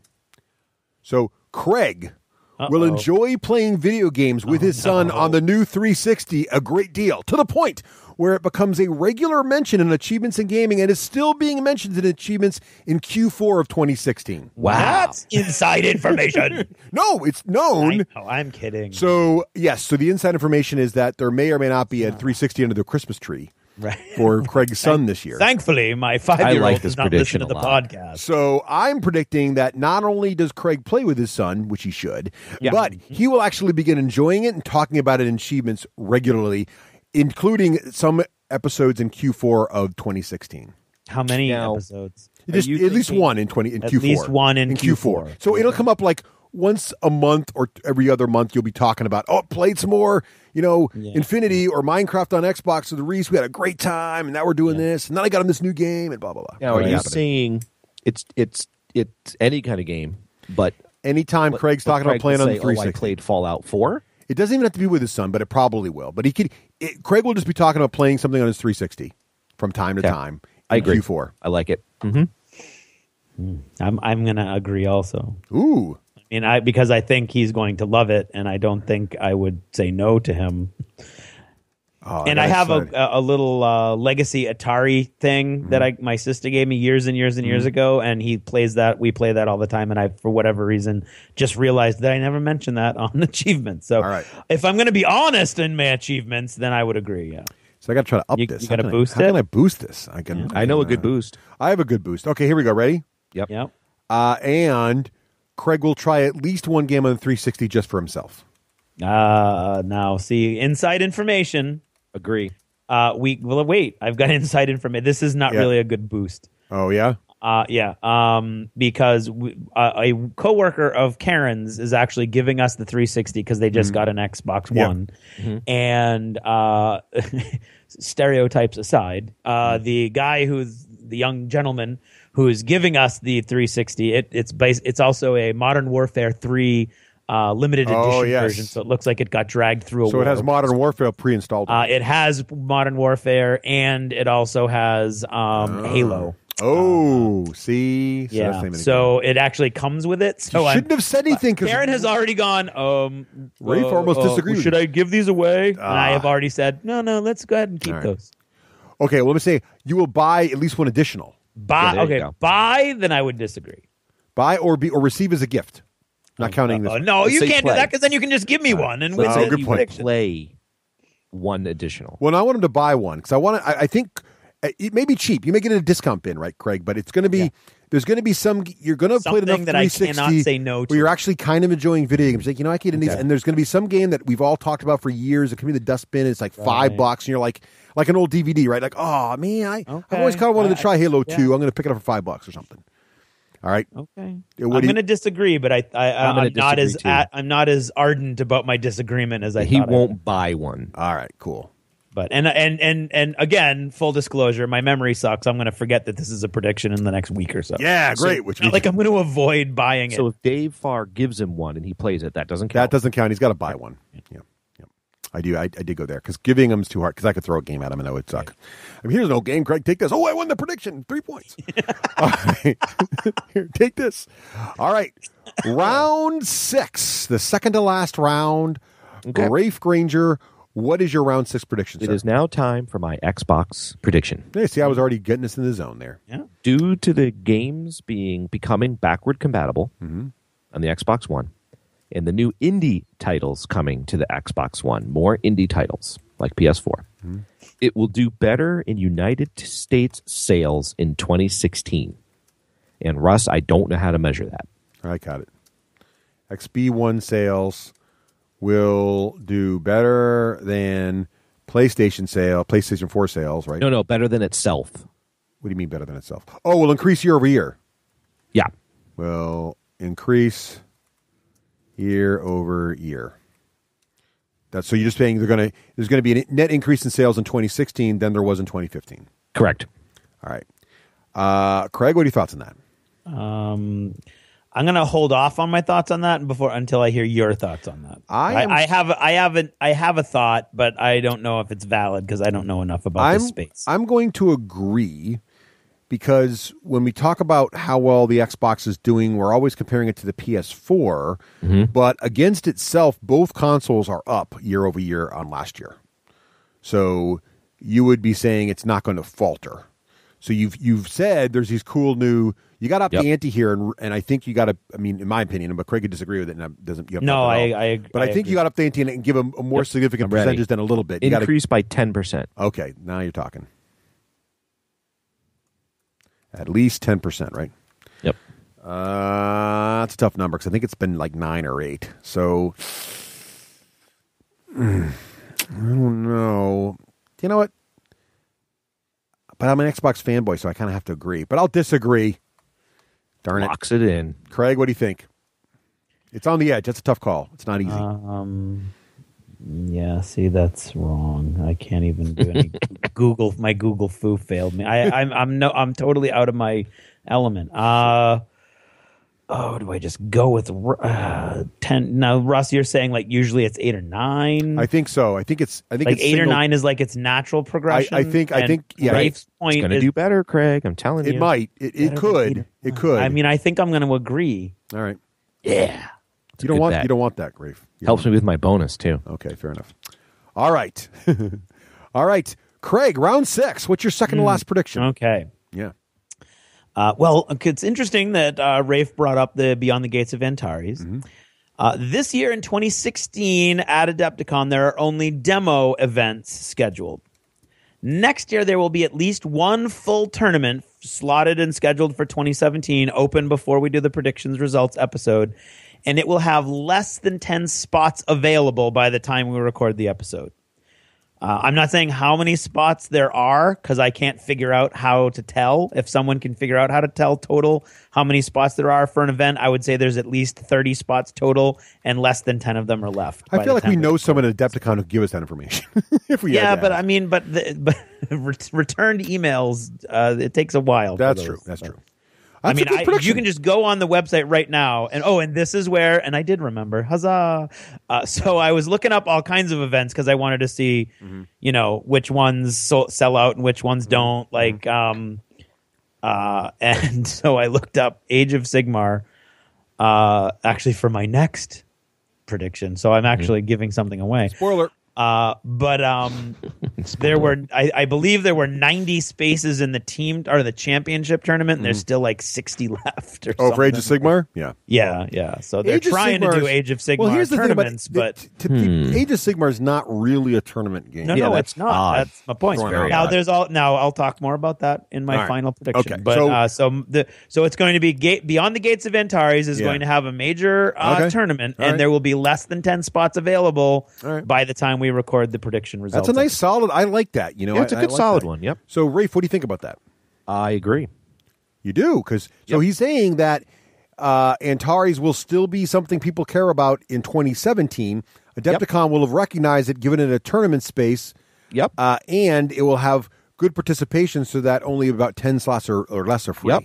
Yeah. I like You're it. agreeing with him, huh? Even though you just dissed the game earlier in an earlier prediction. No. See, I didn't dish it. He dissed the local gaming environment. Yes.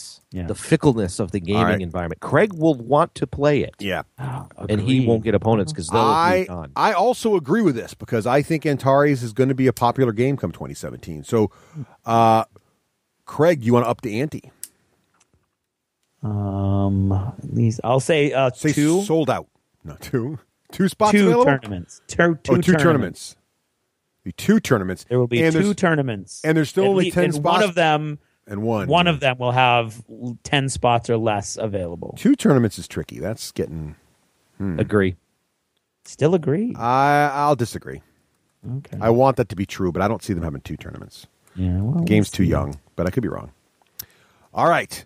Here we go. Round 6, my turn. Yep. Now, Craig, I too have been thinking about Seafall quite a bit. Now, this game fascinates me because, one, it's by Plaid Hat, and they generally do really good job with their stuff. Yeah, they do great. 2, it's the legacy system, which I've really wanted to get. I think this is getting hot. Yeah. And 3, the genre of naval expansion, right down explore, your and alley. 4X is right my alley. But I went broader than that, though. Okay?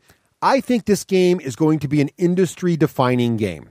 Really? I think Seafall from Plaid Hat Games will be a huge hit and generally considered a master stroke, and further drive the move towards permanently changing games. It will trigger a rash of new games of this evolving game style ilk, with 3 to 5 new games of its like to be released or announced. But they're not from the legacy brand. So what's going to happen here is this is going to trigger a Dominion-like event. Okay? A Dominion-like event. That's sort of like a time explosion or something happening. So, like Dominion came out, and then a little while later, all of a sudden, everybody's Deck making building was everywhere. deck building in your card box.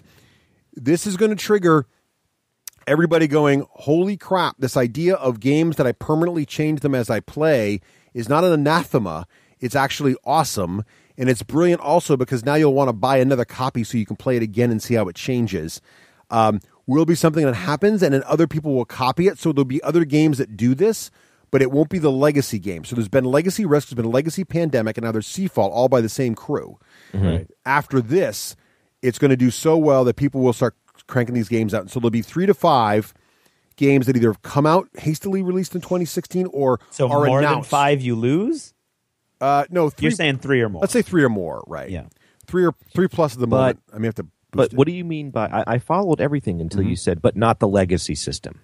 I mean that it won't be... Somebody new comes out with a game system that changes the game, and you name things, and you rip up They cards. do the and- same But they system. don't call it legacy; they call it something. But else. it's not by the legacy team, and it's not part of Different the people. legacy family of games. In other words, I didn't know. people I are thought legacy copying was it. Board game term of No, art now. no, Legacy's No. a brand. No. Oh, Legacy's a brand. It will be a term of art. You think it's if what right. Russ is saying comes No out. one so far. No one's done it, at least in a significant amount, except for like the same designers, different companies. So Legacy Risk was Hasbro, Legacy Pandemic was Z-Man, Seafall's, Okay. but it's all the same design crew. What's going to happen is people are going to be like, we got to steal this idea. Okay, got it. It may not be World Conquest; it'll be different things, but the games will permanently change as you play them. Okay, So, what do you guys think of that? 3. I agree. I'm. Oh God, 3, huh? You like that number? 3. I 3's a good number agree. for you to choose. And I remember, I'm 'cause- saying they're just announced, not necessarily out. So, because it's going to be tough to squeeze these out in 2016, but they might. Come out. Yeah, no, announced though. I mean, yeah, I'm going to disagree. Oh, I'm locked in. Wow, locks it in. Locks it in. I like that. That's a nice industry changing one. I got one. I wanted to get some sort of sea change, paradigm shift thing going on there. Yeah. All right. Good. Okay. I don't think things change quite that quickly. Yeah. Okay. That's fair. All right. Round 7, the final round. The final round. Here it is. Raef, what did you bring to the table for your final prediction for 2016? All right, again, the crystal ball drifted over to Craig one more time. Oh, great. Yeah. Yeah, sure. Craig will have a good year for Kickstarters in 2016. Now, Craig Yes. works hard for his money. He doesn't just I do. He doesn't Work just fund hard for my Kickstarters. money. Right, just for the heck of it. So, am I correct? You average 4 to 5 Kickstarters a year?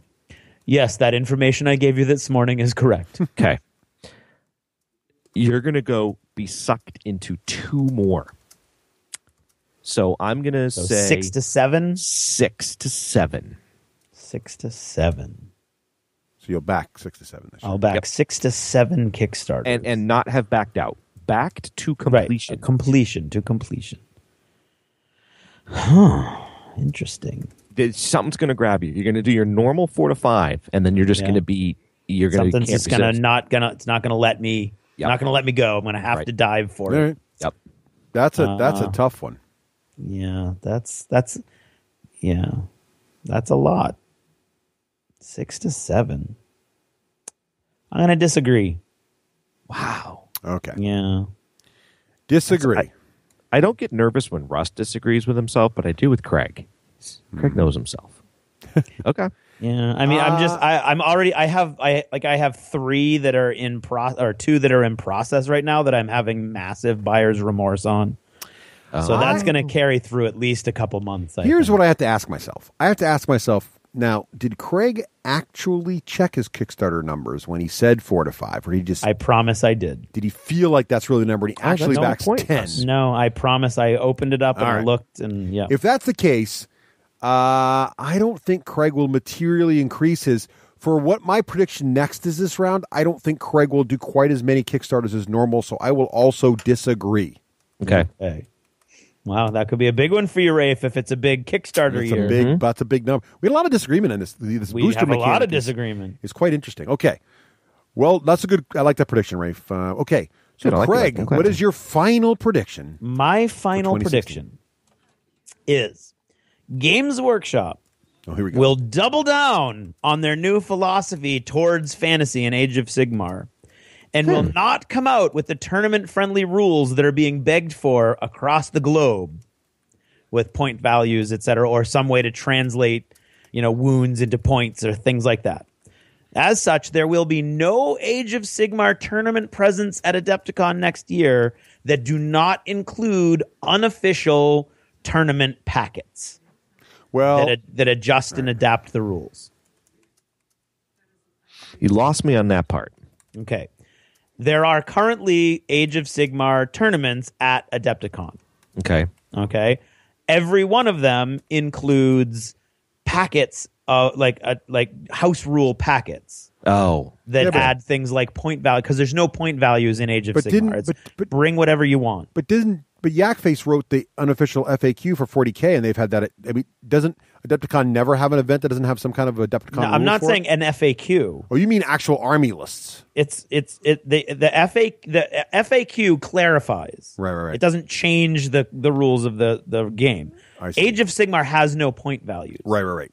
In order to make it a tournament game, their packet it includes point values. So it's really unofficial army list. It's not unofficial rules. You're saying there's unofficial army. It's point values assigned to their little data cards, I believe, is the way it works. But I mean, regardless, it worked in some way that assigns point values to the units so that everybody's theoretically bringing a similarly. So you're saying that unit. It won't tank so much that no one will be playing Age of Sigmar in any kind of tournament environment. You're just saying the tournament systems will be creating their own tournament list values for will continue. And what I'm saying, Games Workshop will not respond as usual to their fan base that's asking for these things. Okay. I like it, and I agree. You agree? I also agree. Okay. I will say that there will be their tournament presence at Adepticon will be less than it is this year. Well, how big is it this year? This year it was, I believe there were 3 or 4 events. Yeah,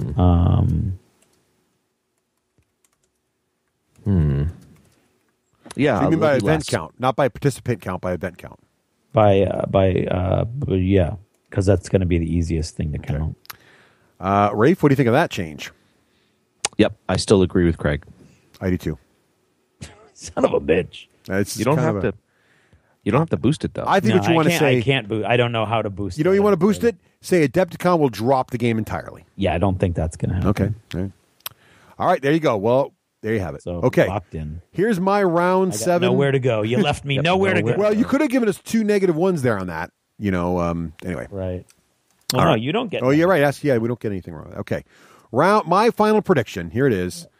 I had to also bring up Beyond the Gates of Antares. Now, this is a tricky one for me. I really wanted to say something meaningful with this prediction, and I was having trouble deciding how to quantify it. So let me give you my preamble. I really think there are 2 miniature war games that are coming out right now that are really positioned to impact the industry in a positive and exciting way. Interesting. And I think those 2 games industry are changers here. All right. Yeah. Now I'm not making a picture about the second game because it's not out yet, but I want it to be good. So there's 2 of them. There's Beyond the Gates of Antares and there's Maelstrom's Edge. Now, I think both those games are kind of trying to push the industry in the same direction, which I like. But Beyond the Gates of Antares is out now, and it's got a nice set of armies already out of the gate. So I'm going to make a prediction about that one. But I do think there's going to be some positive impact to miniature wargaming with unit-based gaming. So all the companies are shifting to squad-based games. I mean, to skirmish games. Right. So they're all been driving to skirmish. Skirmish is where it's at. No one plays skirmish. And Beyond the Gates of Antares and Maelstrom's Edge are both saying, well, Maelstrom's Edge is still calling itself skirmish, but they're both based in units. And Beyond the Gates of Antares doesn't even pull any punches. They are an army scale game. Yeah. So I want to say that Beyond the Gates of Antares will gain significant traction in 2016 and be recognized as a miniature game that's on the planet that people need to look at if you're serious about miniature games and you like high model count army scale games. And I was trying to figure out how to quantify that. So a couple things. One, Daka will create a forum for Beyond the Gates of Antares. They did not have one today. Okay. Two, there will be an event at Adepticon, which is already happening. So that's, I guess, is a softball. And three, this is a direct counter prediction to Raef's. Our local gaming group, and when I say local gaming group, I mean anyone who comes to play at our group. So from far and wide, be seen in our there will local be seen group. 3 to 5 regular players who play the game regularly, similar to how we have it with Infinity right now. 3 to 5? 3 or more? 3 or more. Why do you always limit yourself like that? Good point. Yes. And the Facebook likes on the Beyond the Gates of Antares page, which are currently hovering around 2,000, will be over 5,000 by the end of the year. Wow, that's a lot of different data points. Let me put it in the document here for you to reference. Yeah, I want to. So here we go. I will say, you know what I'll do? I'm going to say 4+ regular players. I'll take the middle. The only thing I need quantifying is what do you mean by regular?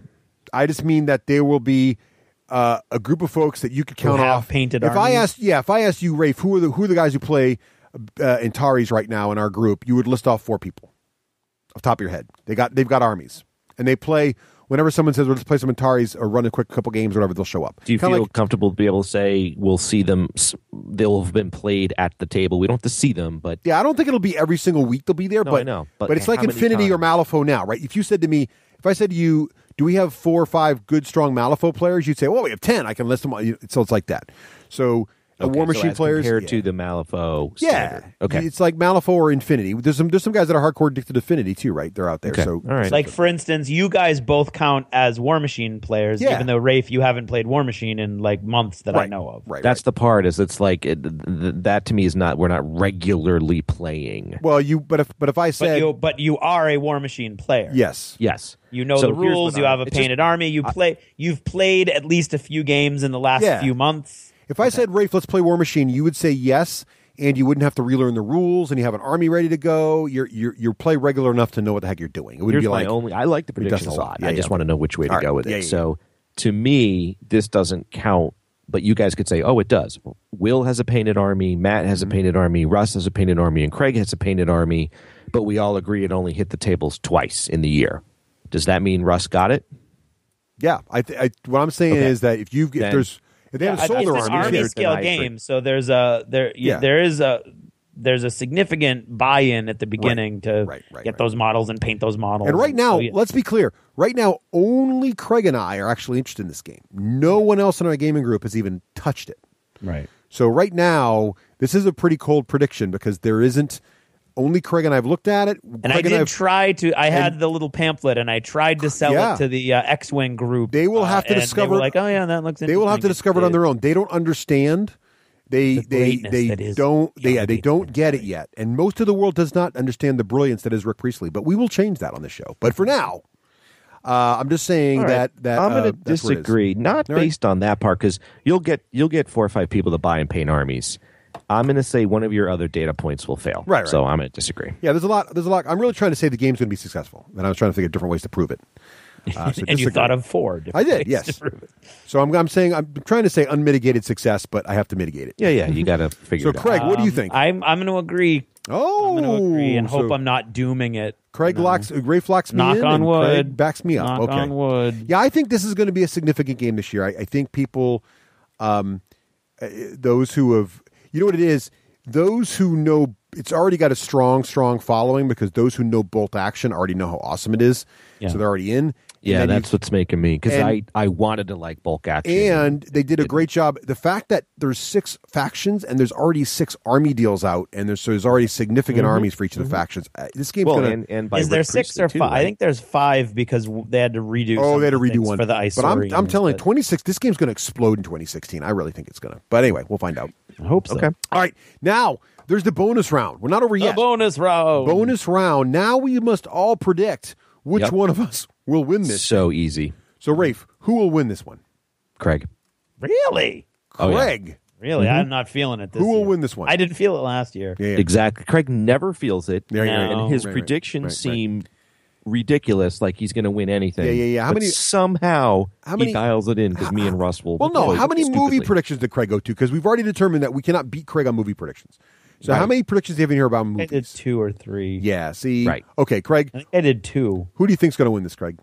I'm going to say Rafe because I'm looking at his predictions and he's got double disagree on almost every prediction he made. Yeah. If Rafe is right on those things, so he's going to be I think through the he's roof. going to reap some serious points when he does win. All right. That's true. Because you only lose one, no matter how many disagreements you have against you. If you're wrong, Right. all you got to do is hit on a couple of those, and you're really bouncing high. Well, you know what? I am going to call Craig on this one also. Wow. I think Craig's movie predictions are... He knows that industry so well, it's hard to... I don't know that I know the industry. I don't know it any better than anybody else. So there you have it. There it is, folks. The 2016 prediction episodes. 2016. Did you play along? Heavy hangs the head that wears the crown. Right. So write down now. We hope you played along. Write down whether you agreed or disagree with us. And then this time next year, listen to see how well you did. Oh, and if anybody feels like creating a trophy for Craig to put on his mantelpiece when he wins, just build it and send it to Russ. Right. There you go. So We'll take anything. I will put it up in the pub, though, if it's cool. There you go. So, Rafe, thanks so much for joining us on the show this week, or this time around. Really appreciate it. As always, old had a times. blast. It is. Back to back almost. Yeah. I know. So if people want to catch up with you on the internets, where should they go to see you? I think the best place to go would be Twitter these days. All right. That would be the D6G Hollywood on the Twitter. Pretty Great. active there. I espouse my gaming points of view right over there. Awesome. Well, Rafe, have a great holiday season. Thanks. And we'll see you again Happy next year. holidays, Merry Christmas, Happy Hanukkah to all. I want to wish both of you happy holidays, and especially Russ, play lots of D&D. I will. But I'll get it all in before 2016. Okay. No, I mean after New Year's.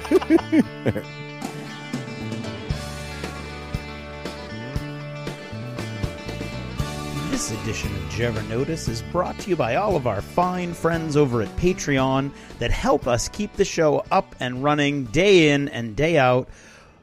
Hear my words. Without them, this would not be happening. And today I'd like to thank Ted Elric. How cool is that? Game Salute, you'll recognize that name. Malcolm Jr., Tom Kenny, and Gordon Woods. Thank you, everyone, for your contribution to making this show the not too horrible experience that it is. Do you ever notice how little you can notice sometimes when it's you who's being noticed? I'll explain. This is the first year that my son is really interested in anything Christmas-wise that's actually, honestly, of interest to me. And, of course, that would be all of the cool, geeky aspects of Disney Infinity. And you've heard us talk about Disney Infinity on the show a couple times. And in particular, half of a Lost Chapter was about Disney Infinity. So my wife and I, this is also our first Christmas where there's all kinds of activities that people do, like karate and stuff, and he's part of a gymnastics group and things like that. And they have these things that are specifically geared so parents can go shop. And that's a new experience for us because Karen does most of her shopping online and Reese hasn't shown any interest in that. But now he's got all these friends from school. So he did the karate, had a movie night with, Polar Express, which is one of his favorite movies, especially around this time of year. His gym class has gym camps that are like, they're on a Friday night. So Karen and I, the last couple of Fridays, we've gone out and we go to dinner, which is very nice. And then either we come home and we try to puzzle through some of the Xbox 360 stuff, or, we go shopping. And I haven't been in a mall in years, and so that was a little shocking. So Karen and I on Friday went again, and this time we were looking for the figures for Disney Infinity. Now, he's 5. He doesn't have friends that have all the latest electric gadgets, so he doesn't need any of the latest stuff. He needs stuff that he will actually legitimately be interested in for the topic's sake, not just for having the latest stuff. So we didn't need Infinity 3.0, although I wanted to get it because that's all the Star Wars stuff. So we got Infinity 1.0, which is mostly Pixar, and there's like Pirates of the Caribbean and some other stuff.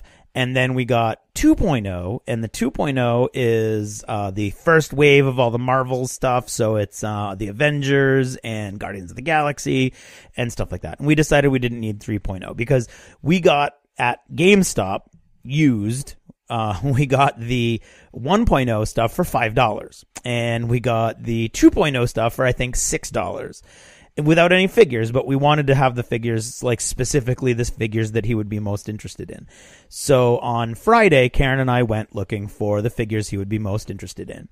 And I had not anticipated what was going to happen to me in particular going and doing this, because I went in thinking, no, Karen, I understand. Yeah, we'll get a couple figures that he's interested in. Sure.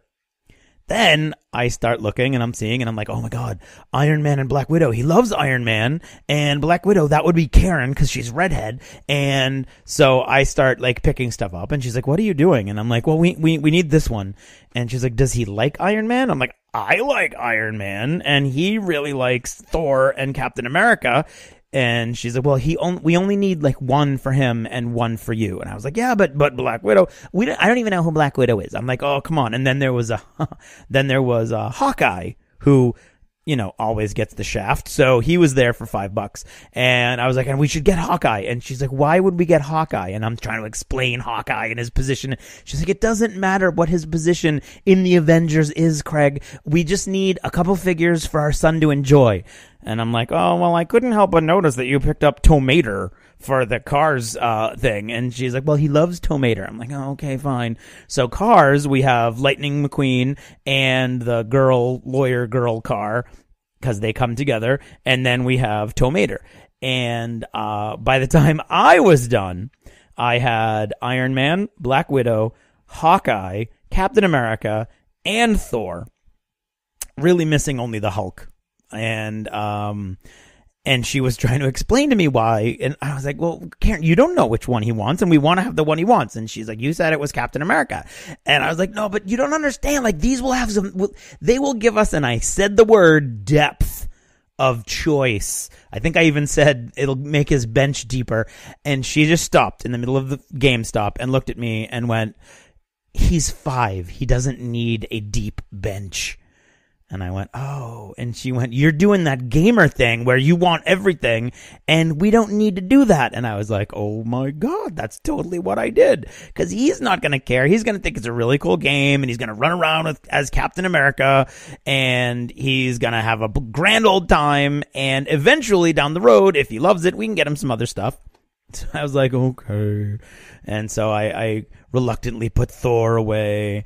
And I was like, but seriously, Hawkeye's only $5. And then I went on to explain how, like, he never gets any respect because he doesn't have superpowers, at which point she said, so he would be wicked fun to play, right? I was like, oh, no. In the game, of course he's going to have powers and he's going to be fun to play. It wouldn't be.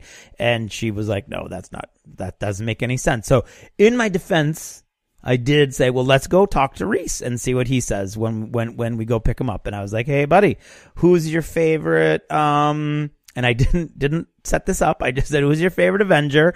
And he was like, Hawkeye. And Karen looked at me like I had set something up. And I was like, I don't set anything up.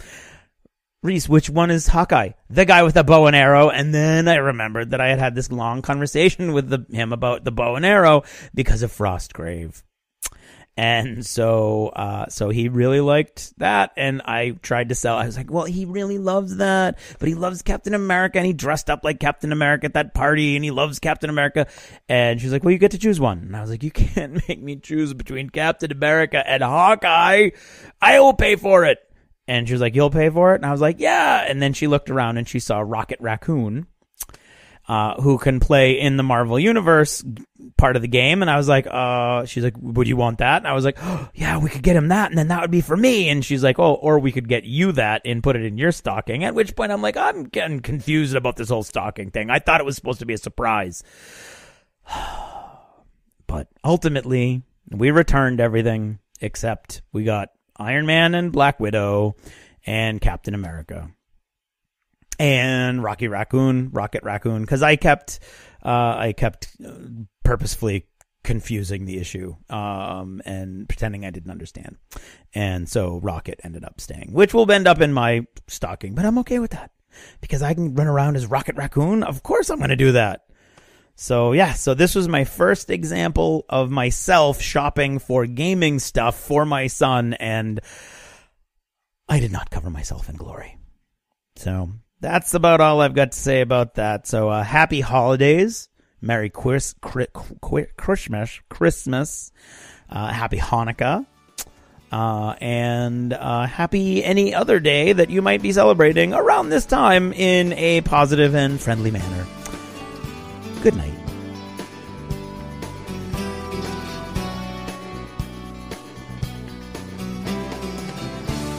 Achievement unlocked. You've made it to the end of another D6 Generation episode, the podcast whose humor has universally been acclaimed as not too horrible. Please let us know what you thought of the show by either emailing us at info@thed6generation.com or by posting in our official D6G episode thread at the top of the DACA discussions forum on DACA.com. If for some inexplicable reason you actually enjoyed this show, you can help others find out about it by leaving positive reviews on iTunes. See you in 2 weeks. Thanks for listening, and happy gaming. The theme from Total Fangirl comes from the soundtrack of The Last Night on Earth, the zombie game, courtesy of Flying Frog Productions, and is a composition of Mary Beth Magalanes. In anticipation of The Force Awakens, please enjoy this excellent Star Wars Battlefront rap by JT Machinima. Didn't see that coming, huh? All right, let's blow this thing and go home. Grab your blasters, pack your things. The Battlefront, it's happening. Off, indoor, Tatooine. Back on the front line, and I'm glad to be in Star Wars, beautiful Star Wars, beautiful Star Wars. Love it so much. Don't mess with the Rebel Alliance. I'm all up in your face. Don't you get up in mine, bitch? I'm the next best thing since the X-Wing. Call me JJ, cause I'm directing every single attack on your pathetic empire. Make your Vader look bad, he might get fired. Every soldier you have sent will die. Do or do not, there is no try. Lord Vader, you may fire when ready. Cannot hide from the dark side. I'll freeze your asses in carbonite. I don't got the time for you rebel scum. Stormtroopers, show 'em how it's done. Nobody's live in the Empire, coming down on you like a TIE fighter. You're gonna hate me when I stomp on you with my AT-AT. Yo, Boba, why no homo? I think you're handsome, cause I'm a clone, bro. Looking so dope, take a photo. I can lay ya, no solo. The name Skywalker, this may sound corny, but I'm a Jedi like my father was before me. And I can promise that I won't be the last of all. After I take out all the trash on this battlefront. So be it, Jedi, your fate has been sealed. All your friends will die too, they won't even get past our shields. When they learn this battle station is quite operational. And if you work for me, remember that this occupation. Chewie,